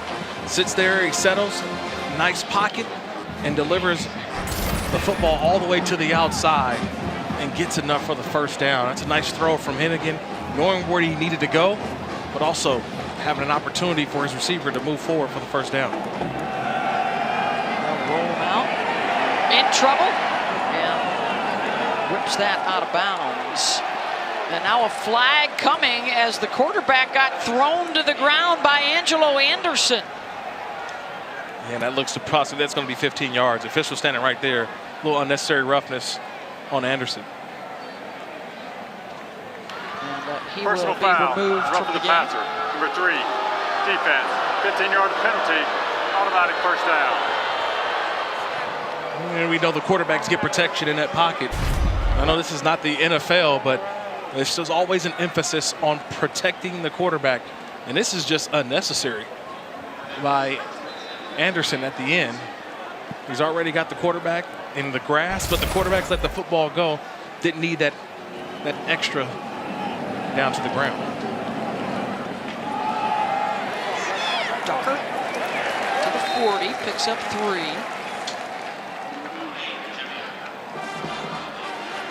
Hey, coming up tonight over on ABC and ESPN, it's the whiteout game from Happy Valley, Penn State and Minnesota. And the big question of who will be the starting quarterbacks tonight. Both Tanner Morgan and Sean Clifford injured last week in their games. I said Tanner Morgan did make the trip to Happy Valley. Oh, a toss to the outside and then a flip to Sutton Smith coming around the back. A little trickery, a little hook and ladder. Get him inside the 30. Check that, they're going to spot it at the 31. Love the old hook and ladder. You get the ball out quickly, it's the hook, and then you lateral it to the running back, Smith, who catches it and takes it upfield for the 1st down. Hennigan, by the way, has now completed 7 of his last 8 passes, looking for back-to-back possessions with a score after they were shut out in the 1st half. If I'm Memphis, I'll take a shot at the end zone here. Smith caught in the backfield. Nick Anderson. And a loss on the play. And Tulane's continuing to bring pressure, but they're hanging around the line of scrimmage. They're trying to make Memphis be one-dimensional.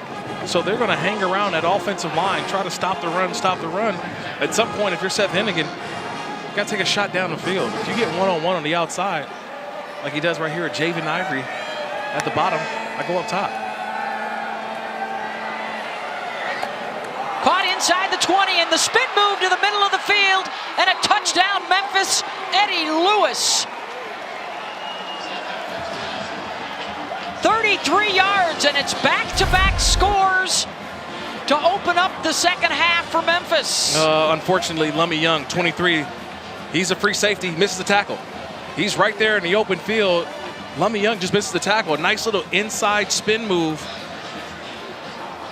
And that's just an outstanding job by Lewis. Realizing that Young is going to the outside, he spins to the inside for the touchdown.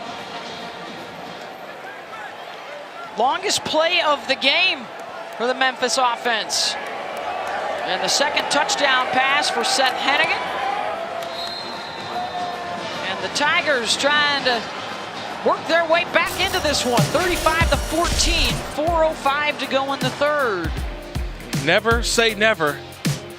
You got to have the heart of a Tiger. And Lewis racing into the end zone.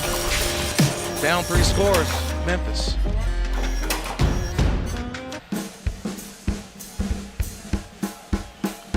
Oh, coming to New Orleans, got to get some beignets. Cafe du Monde. Nice homecoming weekend here at Tulane. Yeah, there's powdered sugar all over the floor here in the press box. No one's surprised. I was denied this morning, by the way, at Cafe du Monde.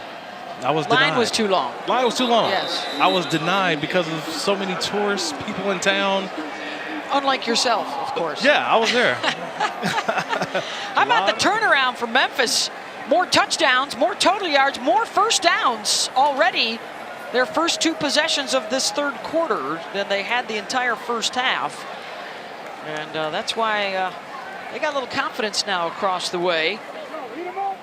And it might serve Tulane well to sustain a drive here, or things might start to get a little nervy. Yeah, everybody is up on that Memphis sideline. You talk about belief. Those 2 drives offensively has given this team belief now. Tajay Spears, nice cutback. And out to the 34-yard line, a pickup of 9 as he weaves his way through the defense. And that's what Tulane does. They get back to their offense, get back to who they are. It's running the football, slowing this game back down. Nice couple drives by Memphis, but get back into your offense, which is handing it back to Tajay Spears. That's his longest run of the day. 12 carries now, 52 yards for Spears. Fake to him. Boy, that was almost intercepted. Good read defensively from Greg Rubin, who almost jumped the route behind the line. You're always taught to grab cloth. If you can't make the tackle, grab cloth, grab something. That's what Greg Rubin does. He's being blocked, but he refuses to be blocked. Refuse to be blocked, he just grabs something. That time he just grabbed cloth and he holds on. Setting up a third down. That's a good job there by Greg Rubin.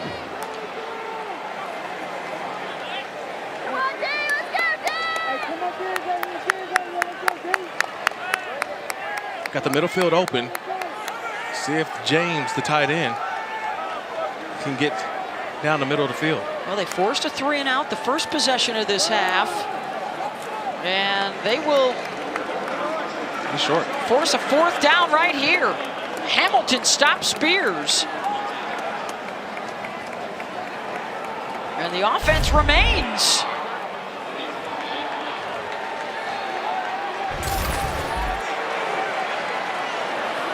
Quarterback keeper trying to get the first down, and Memphis says they've stopped him. They stopped him. They built the wall, and I'm looking at that far official. Had to get to the 35, and both officials are not on the line. And look at that Tiger sideline. They are fired up, and they will take over on downs. It's just one play at a time, Beth. One play at a time. I go back to that tackle on 2nd down by Greg Rubin, who just grabs cloth. He just grabs cloth, and he sets up a 3rd down opportunity for his defense. They stop Spears on 3rd down. They get to 4th down. They build a wall, and they push back Michael Pratt, and now their offense takes over inside the 35-yard line. That's what you talk about.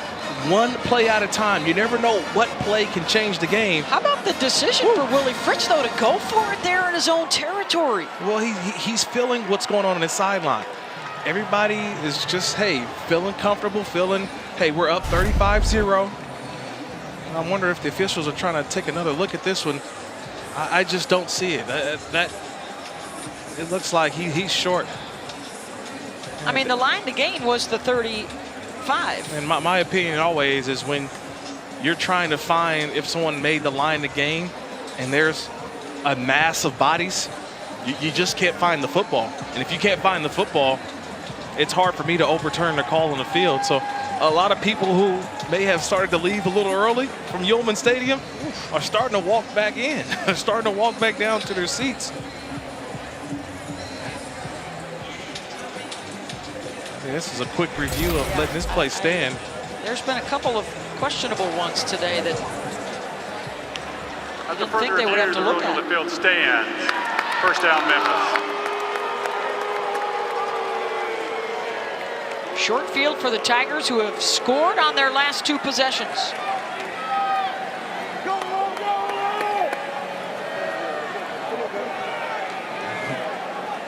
Brandon Thomas will get the call here at tailback for the first time here in the 3rd quarter. Big improvement for Seth Hennigan in this second half. Do they take a shot? They'll drop it off underneath. And the catch is made by Brandon Thomas. That is what Memphis likes to call UARs, Kirk. Yes, the UARs. Seth Hennigan. I love the UARs, right? It is a underneath available receiver, and that's what number 22, Brandon Thomas, was. You just take what the defense gives you, but it's the patience that you have to have, and Hennigan took the easy throw. 2nd and 1. Oh, big hit right at the line by Nick Anderson. Stops him short. It's going to be 3rd down and 1. Oh, nice hit coming downhill, Nick Anderson. You get one-on-one. That thing opens up. You see space, you run space. Nice form tackle and finish there by Nick Anderson.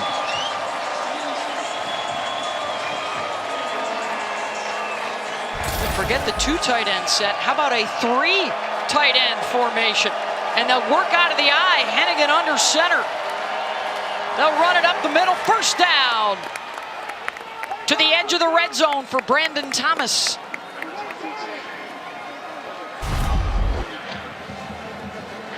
You got your big boy package 13s in. 1 back, 3 tight ends. You get the pull from the left guard, Gamble, and you get a running back that just goes downhill. Knowing where the first down marker is, you just got to get downhill. Brandon Thomas with the first down.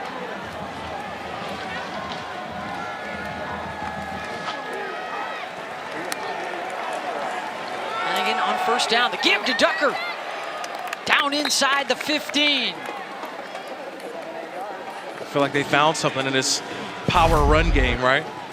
Getting extra blockers at the point of attack. This time they pulled the left tackle, Austin Myers, to give you an extra blocker. Receiver screen, skates. Caught it and then went to ground. And I think he slipped. He made 3 moves, and he was trying to figure it out. Where do I go? And that's the end that's of the enough 3rd quarter. For the 3rd quarter. Going to be a 3rd down to start out the 4th quarter. Memphis is on the move, looking for a 3rd straight touchdown to get back in it.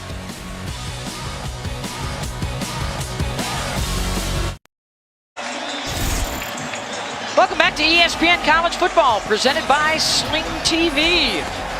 Start of the 4th quarter. Good rally for Memphis in the 3rd, trying to carry it over. 3rd down and 3. Hennigan rolls, will run with it, gets inside the 10, and run out of bounds with a first down around the 6. That 3rd quarter, Memphis outgaining Tulane 148-13. And Seth Hennigan, 10 of 11 for 96 yards and 2 touchdown passes.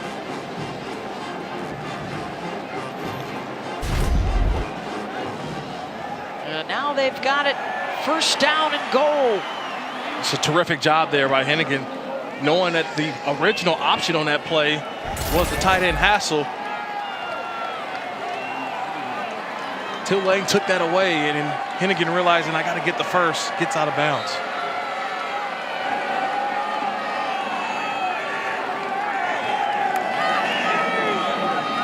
Brandon Thomas down to the 2. Dorian Williams with the tackle. It's like totally different than the last 2 games for Memphis, right, in the 4th quarter. The 4th quarter, the previous 2 games versus ECU and Houston, they had to preserve a lead. Now they're on the comeback.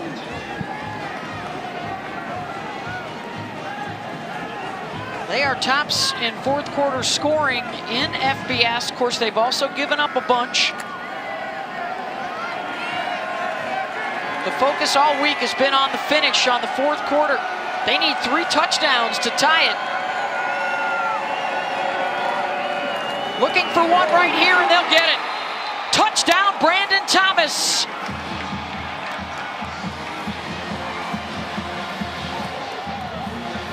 And the momentum has shifted completely to the Tigers.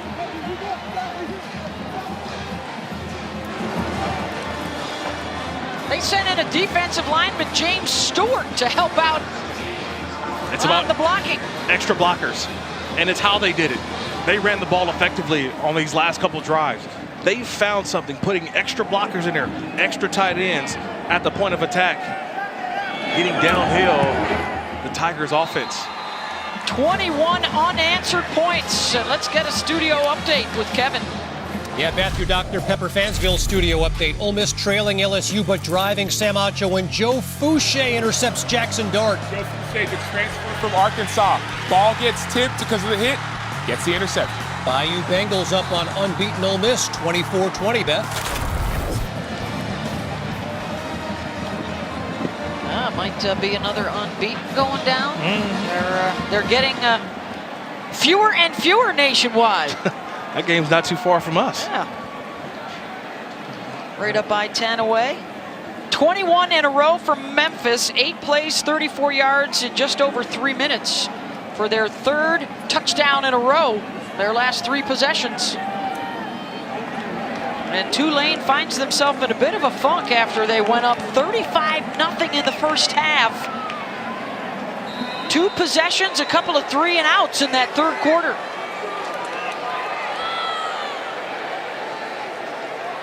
Tanner Gillis is on to kick off. And to the 25-yard line for the Green Wave. Kick off your Week 7 NFL Sunday at 10 Eastern, 7 Pacific with the Countdown crew on ESPN and the app. How about the New York teams off to a fabulous start? Alex Smith going to sit down with Giants QB Daniel Jones. Plus a story you have to see to believe about the 72 undefeated Dolphins. And all the latest news to get you ready for kickoff tomorrow. Sunday NFL Countdown on ESPN. Well, we see Christian McCaffrey make his debut. Yes. The new 49er, former Panther. Dak Prescott set to return. Russell Wilson is out for Denver. Incomplete on the first down throw. Pratt looking for Wyatt. Greg Rubin able to break it up. Yeah, Pratt stared that one down. He had a wide open Deuce Watts right here on the left hash mark. Watts read that there was zone coverage. He sat right there at the first down marker, but Pratt looked opposite, and it was triple coverage over there.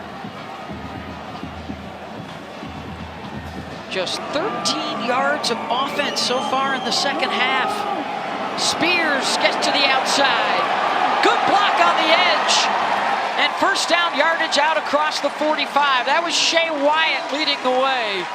And a gain of 22 for number 22. Well, it all started when Tyjae Spears gets the football in his hands and he makes the best defender from Memphis miss. That's Quindell Johnson, the safety. In the open field, give him the old 1-2 and get as many yards as you can. You make their best player miss and get positive yards. His best run of the day. Spears now 75 yards on the ground.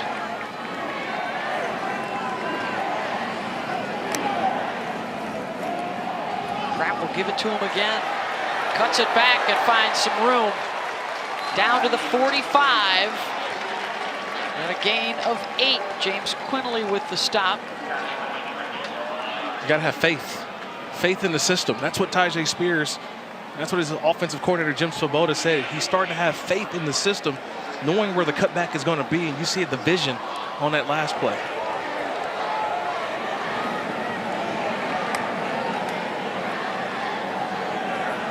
Tigers coming. Spears will run with it, and he's got a first down. Looking to sustain a drive. It was a rout in the first half, 35-zip, but Memphis has turned this into a 2-possession game with a nice second-half comeback. And how important is this drive? for Tulane. You mentioned the earlier drives in this half. Didn't get much. And now they get right back to the running game. Spears goes out, Clayton Johnson in. But the run game has been what's leading this Tulane drive.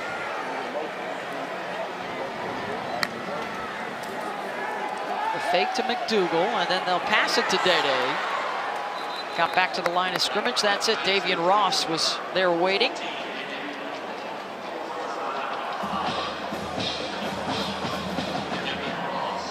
Ryan Silverfield described on multiple occasions this week the loss to ECU as gut-wrenching. But he said his guys did a terrific job of putting that behind them quickly and starting fresh in their Tulane prep.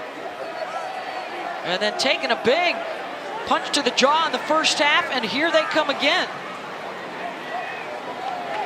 A very resilient bunch.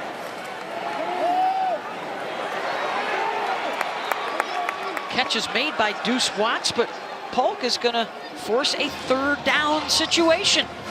That's a nice tackle by Polk coming right up. And also using the sideline as an extra defender. He knew that if I come inside out, the only person that can make the tackle is the sideline. That's a good job by knowing where you're at on the field. Now the 3rd and long.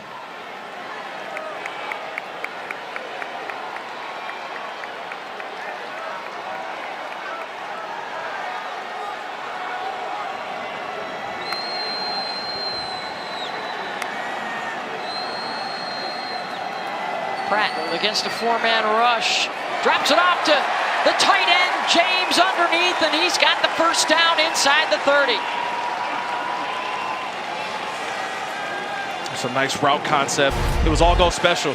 They ran all the receivers up the field, so you get the defense going with the receivers, but you leak the tight end late. It's a tight end delay. So you get everybody trying to find someone, trying to find a hookup with the receiver, but the tight end delays his release. There was nobody there. A big pickup by James for the first down. 3 catches for Tyreek. Big run for Spears, down to the 20. Another good chunk of yardage. He'll pick up 8 there as he approaches 100 on the day. He's at 95. That's a nice run here. All he does is they get extra blockers up front, getting guys to the second level. Left, right tackle, guard, everybody's up to the second level. Nice spin for the first down into the red zone now for Tulane. Picks up 3 more. What a great answer drive here by Tulane. Because you're in a situation where you feel like you've got points with a field goal at worst, but you want to get a touchdown, extend this back to a 3-possession game. But when the going gets tough, who do you lean on? You lean on Tyjae Spears, a guy who we talked about all game long, really finding his rhythm. 10th play of this drive.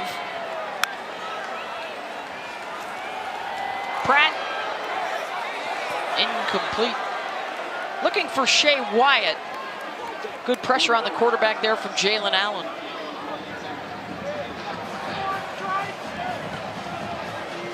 Big hit, Pratt took on that last one. Allen just trying to find it, just trying to create some pressure. Hasn't been much pressure on Pratt throughout the game. That time just missed the opportunity for a sack. Man coverage on Lawrence Keys to the bottom of your screen. Little cat and mouse game. Polk, the safety, he's eyeing at man-to-man coverage at the bottom. They'll run it. Spears reaches for the 11-yard line. Tyler Murray got him, and it'll be 3rd down once again, 3rd and about 4. Spears now over 100 on the day, 19 for 104 with this last carry. I love how he's riding the wave on this drive, right? He's riding the wave of the offensive line. Seeing as his guys are getting to the 2nd and 3rd level. And this has been all Tyjae Spears on this drive. 51 of their 64 yards for Tyjae.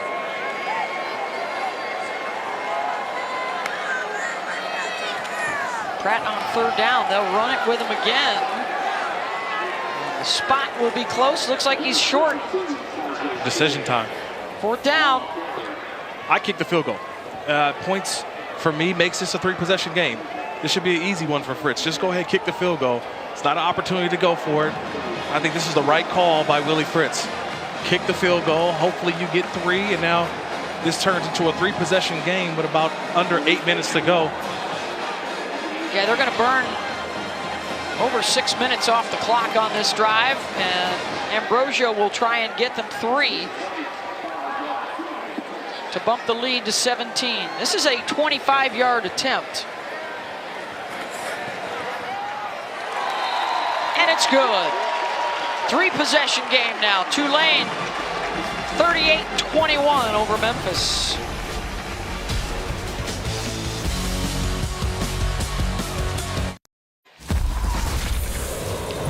This season, Allstate will celebrate every field goal and extra point made by participating universities by making a donation to the university's General Scholarship Fund.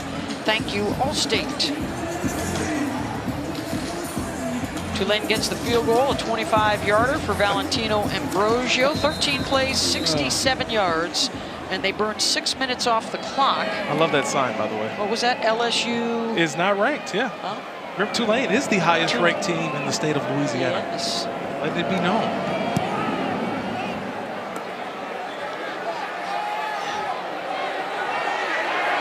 Sutton Smith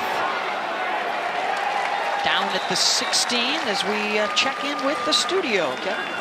All right, Beth, all sorts of terrific viewing options going on right now around the college football world. Dominic Richardson, 3 touchdown runs. Oklahoma State trailing Texas.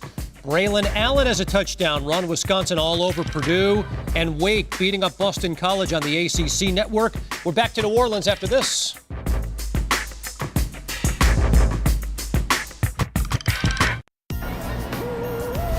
ESPN College Football is presented by Sling, the TV you love for a price you'll love. Ooh, the mortuary haunted mansion here in New Orleans. 150 years of scaring people, Kirk. It was actually a real funeral home for over 80 years. And one of the best in the country at making you lose sleep at night. 38-21, Tulane on top of Memphis, 7:34 to go. 3 giveaways for Memphis, resulting in 14 points for Tulane. Here's Ducker. Yeah, nowhere to go with it. Maybe got a yard as we revisit Kirk's keys for the Tigers. And how have they done today? Well, remember their body armor. They had to have the body armor because of all the spears that they were going to see today. And right now, Tyjae Spears, over 100 yards rushing. Haven't done a good job there, but they have cashed in the red zone. 2 opportunities in the red zone. They've cashed in with 2 touchdowns.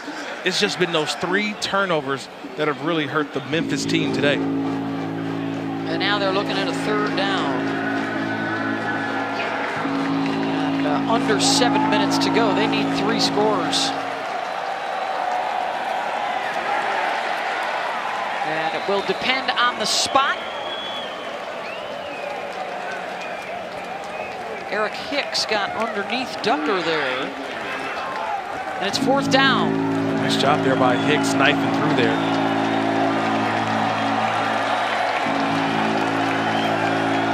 It's your ball game right here.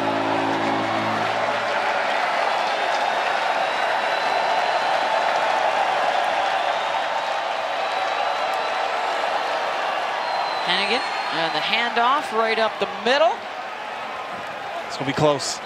It's going to be close. It just depends on the spot.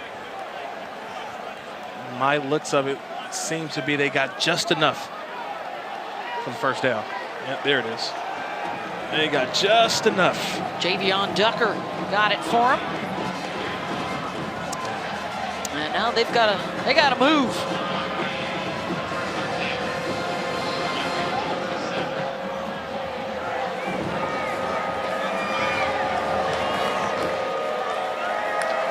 Under 6 minutes to go. Hennigan, incomplete, out towards midfield looking for Sutton Smith. Hey, our Week 7 Monday Night Football matchup is the Bears and the Patriots.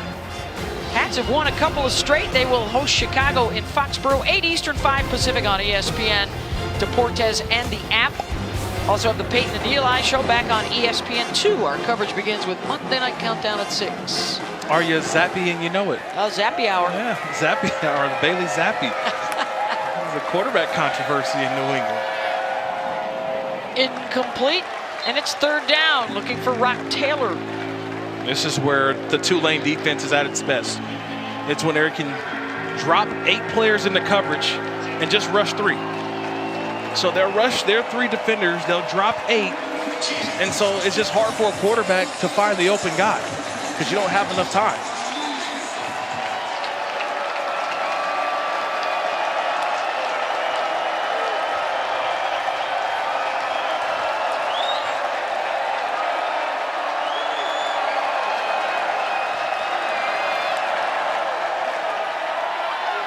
Four-man pressure, caught by Prescorn, out to the 35, give him the 36. It's going to be 4th down and 2. Same thing here. I wonder, does Chris Hampton bring pressure? 4th and 2 here.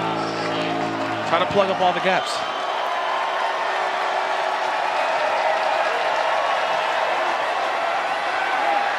Keeper, Hennigan diving out to the 40 for the 1st down. You put matters into your own hands and dive forward. Seth Hennigan, it's just the experience of the sophomore quarterback, part of the growing process. Picked up a big 1st down. Slings it out wide. Cameron Wright, and stuffed by Macon Clark. Drove him down. Gain of 4. Going to take a lot of time off that clock. This Tulane defense doesn't make it easy. They're a very disciplined bunch and a sure tackling bunch, making Clark with the 2-hand wrap and dip for a tackle.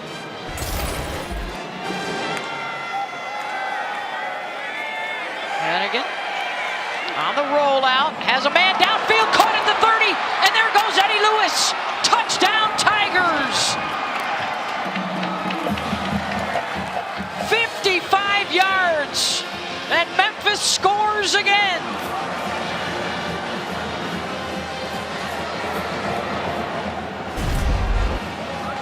It's just being patient. That's what Hennigan does. He's patient. He realizes I got somebody underneath, but I want you to watch the safety, 31, Larry Brooks, who comes in and goes for their interception. That's the senior, Larry Brooks, 31. If you're going to take it, you better make it. He doesn't make it, and it turns into a touchdown for the Tigers. They are getting the explosive plays here in the 2nd half. Eddie Lewis, TD catches of 33 and 55 yards. A 10-point game, 4:23 to go. Again, I said, if you take it, you better make it. You take the chance, you make the chance. No Larry Brooks on that play, but Lewis for touchdown number 2.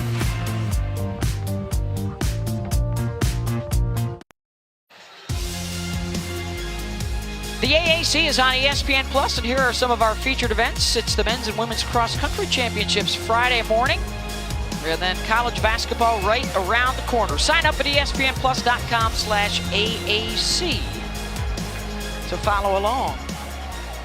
Chris Howard. Looks like there might be some onside potential here. There is. Looking for that bounce, and it ricochets out of bounds. They had a chance on that first one. That wasn't a ricochet, Bev. It may have looked like a ricochet, but that was Jaquan Jackson batting that thing. It out of bounds. You better go to the men's volleyball team with that bat up in the air.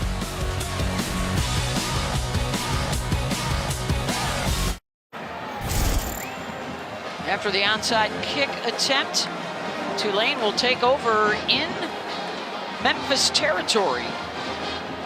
An offense that has just 80 yards in the 2nd half, so the Tiger defense has come up big as we check out Kirk's keys. Well, again, look, no candy corn, meaning contain Caden Priestcorn, the tight end for Memphis. They've done a good job doing that. Only 2 catches, 13 yards. Remember last week versus ECU, he had 6 catches, 104 yards, and the home crowd has definitely been a factor today, utilizing the jazz hands. All members of the Tulane family here at homecoming doing their job especially in the first half. Second half has been sort of dicey. Tough sledding. Yeah, dicey is a good word to say. Only 3 points in that second half. Biggest crowd they've ever had here at Yulman Stadium. They got out to the 35-0 lead, but it's been mostly Memphis here in the second. And looking for a stop, a quick score. They've done a good job of containing him, though. Caden Prieskorn came in. Bunch of targets, 6 touchdowns on the year, and they have taken him completely out of this game, the Tulane defense. Hey, coming up tonight, 7:30 Eastern, 4:30 Pacific, our Saturday night football matchup on ABC, Penn State and Minnesota. ABC, 7:30. Spears in the backfield with the tight end, Tyreek James. Seen a lot of that alignment today. He gets a nice block to Spring Spears, first down, all the way down to the 30. Good push from the guys up front, Claybrook and Pines and Hainsworth and Tuggle and Green.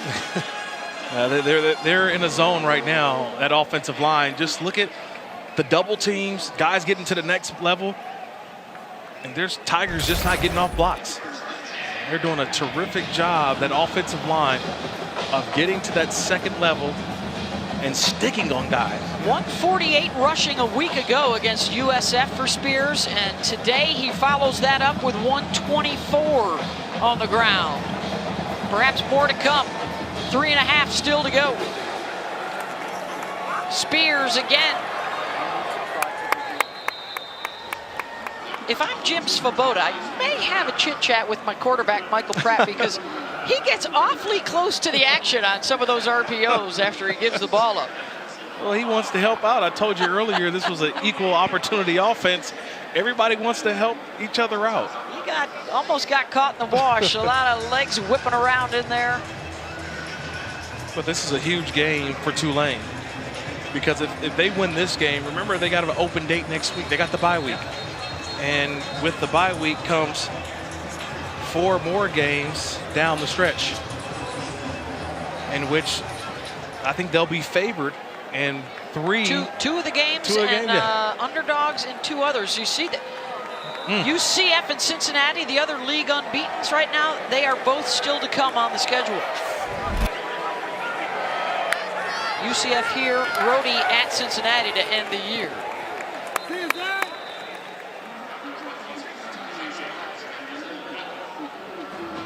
And for Willie Fritz, he made the Bear Bryant watch list for Coach of the Year midseason.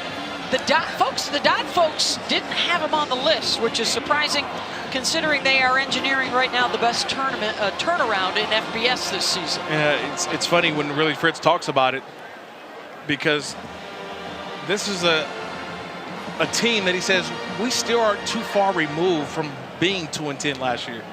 And he talked about not having, being away from New Orleans for a while and having to do things on the move, and just the injuries. It was so much, and the guys have bought in this season, and obviously that win at Kansas State was huge. And then the lose the next week to Southern Miss really woke them up, and I think that's the reason why they play like their hair is on fire to start the game, because they realize they don't want to have another letdown like they had against Southern Miss. Here's 3rd down and 9. Big stop for the Tigers if they can get it.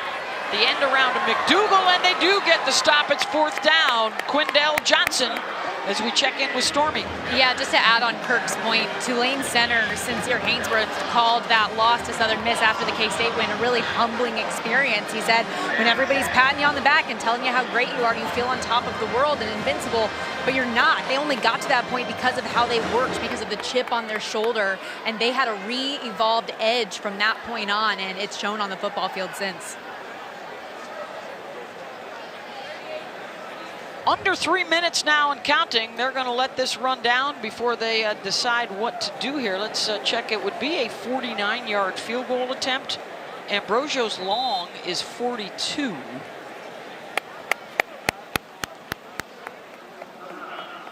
And it runs all the way down to 2:42 to go.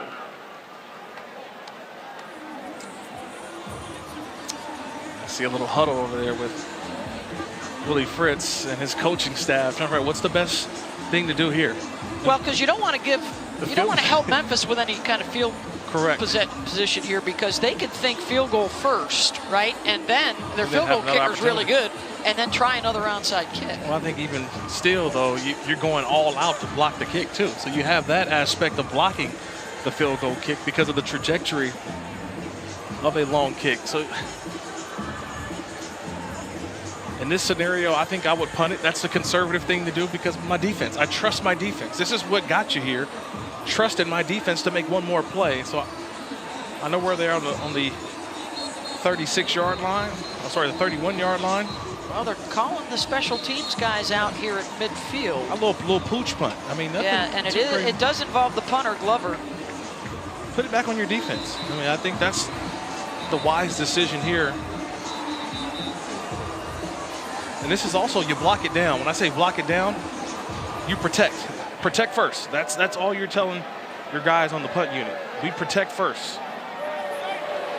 No return guy for the Tigers, and now they will run somebody back there.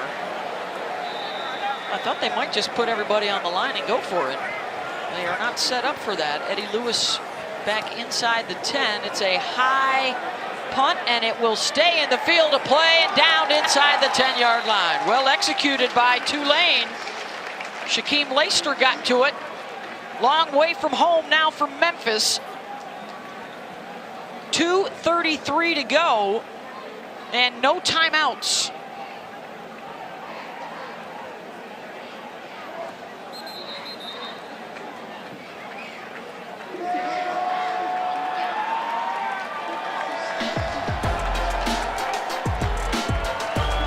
This is what we were talking about, the schedule for Tulane. They still have a date with UCF.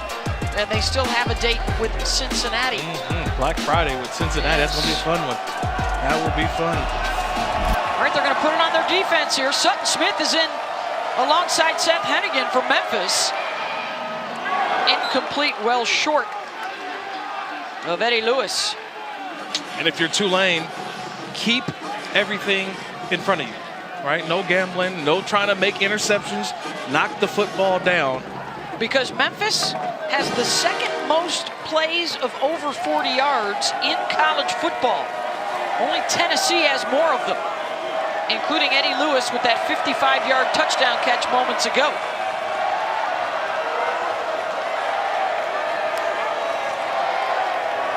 Hennigan has to step up.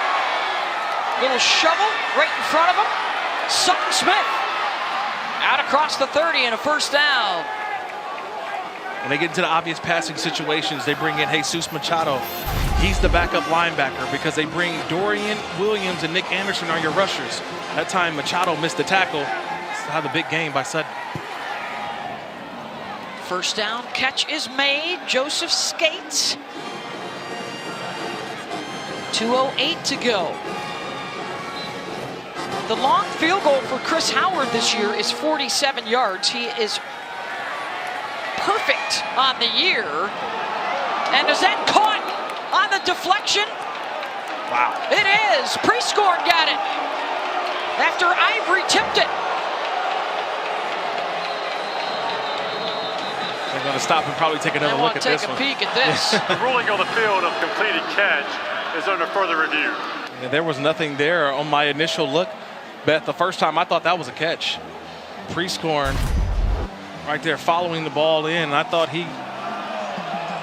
that was a catch. All right, Ivory, yeah, that's a catch. He's got two hands underneath and firm control of that football. That's a catch. As it stands, 21 yards on the completion. Yeah, that's a catch. He's got both hands under that and firm control of that football. That will stand. That'll be 1st and 10 at the 37-yard line. He's got firm grasp and control of that football. Ball right now is spotted at the 37. To be in Howard's range, they'd need to get down around the 30 if they wanted to go for the field goal first. I'm thinking touchdown here. With 2 minutes left, I'm thinking touchdown here. Because what do you think is the more difficult of the two? Getting the touchdown. So I go touchdown first before going for the field goal.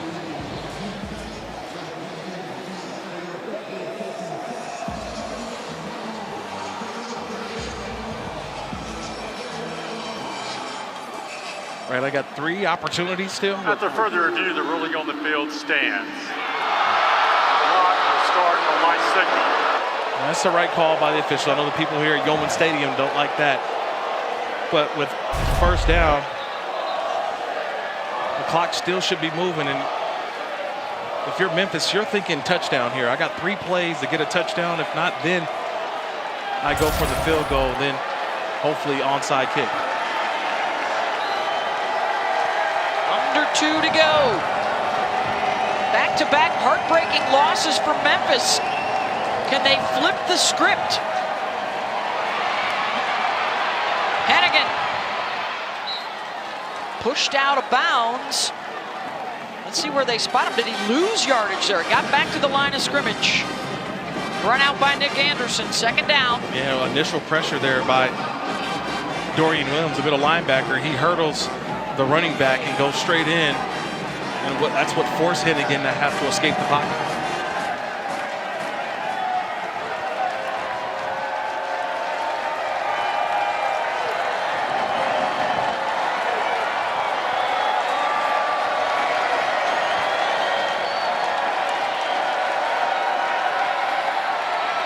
Four-man pressure, Hennigan across the middle, and it's caught by Prescorn inside the 20. And a first down to momentarily stop that clock. I spike the football here. Spike it right now because the clock's moving. Clock's already going. Precious seconds are. And because of the substitution by Memphis, the official is holding it to allow Tulane to substitute. So that's a bad substitution. 21 yards on the pickup. And now a timeout called by Tulane.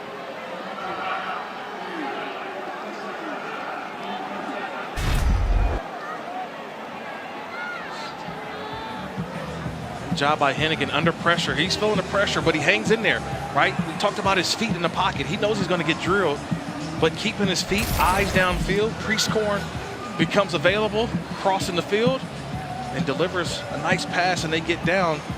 But because Memphis substituted, the official had to hold the ball, which kept the time clock going. Well, and then Willie Fritz or somebody on the sideline realized they only got 10 guys out there.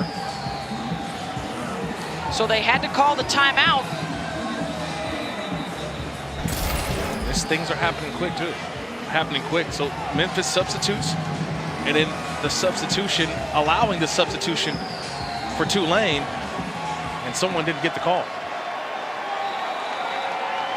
1:17 to go. They are looking touchdown first. Well within field goal range. Hennigan now over 300 yards passing, most of it here in the second half.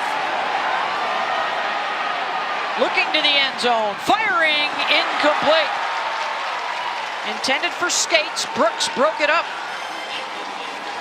Nice job by Larry Brooks with the sticky coverage down there. You get inside that red zone, you just find, you look for work, right? You look for someone that you can just grab a hold to, just latch on to. That time Brooks got the hand in there, knocking it away.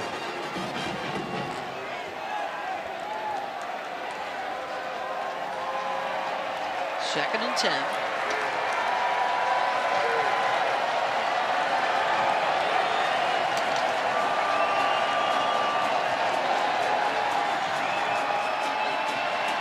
Hennigan, back corner, Prescorn just out of his reach.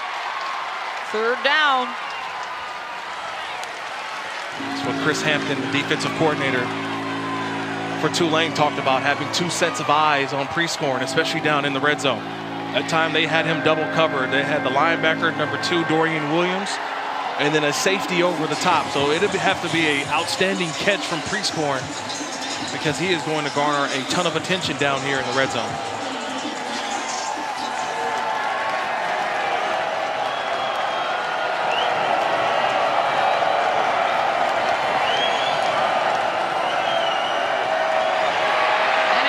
Drops it off underneath. It's Ducker inside the 10.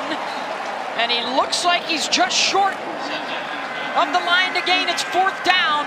clock continues to move. And I'm surprised that you didn't have the field goal unit. No timeouts. Why you not have the field goal unit ready if you're Memphis? You should have the field goal unit already ready to run out there to kick the field goal to preserve time. Now the game lies on this last play. It's going to cost him at least 20 seconds here. Hennigan will try and run for the first down, and it's going to be close. Tylo Phillips with the tackle at the 6. And he's got it. First down, Memphis. Clock rolls. Corner. Intercepted. Jarius Monroe picks it off in the back of the end zone for Tulane.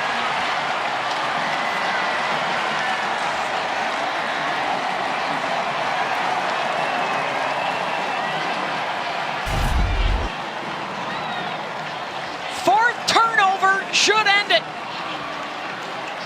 Fourth quarter execution. That's been the story for Memphis. Fourth quarter execution. It happened a couple weeks against Houston, last week versus ECU, and today, executing in the fourth quarter was Tulane. I go back to the fourth down play, Beth. They didn't get the first down on that third down. I run my field goal unit out, kick the field goal right away. They put it in the fourth down. They get the fourth down, but precious time goes off the clock, and you're forced to have to make the throw into the end zone for the interception by Monroe. And instead, it's Tulane. Their magical season continues. 7-1. And atop the American Athletic Conference standings with Cincinnati and UCF a half a game back. And the biggest turnaround in FBS continues. 38-28 is the final as they head into the bye week. Wow, what an interception there at the end by Tulane. We talked about it, right, on that drive. Willie Fritz decided to punt the football, and why did he punt? Well, he punted to put it on his defense. He says, my defense played well all season long. They're going to secure this victory for us. And they sure did at the end of the game. Jarius Monroe with the big play, interception at the end. That's an outstanding, going to its highest point. Jarius Monroe with the big interception.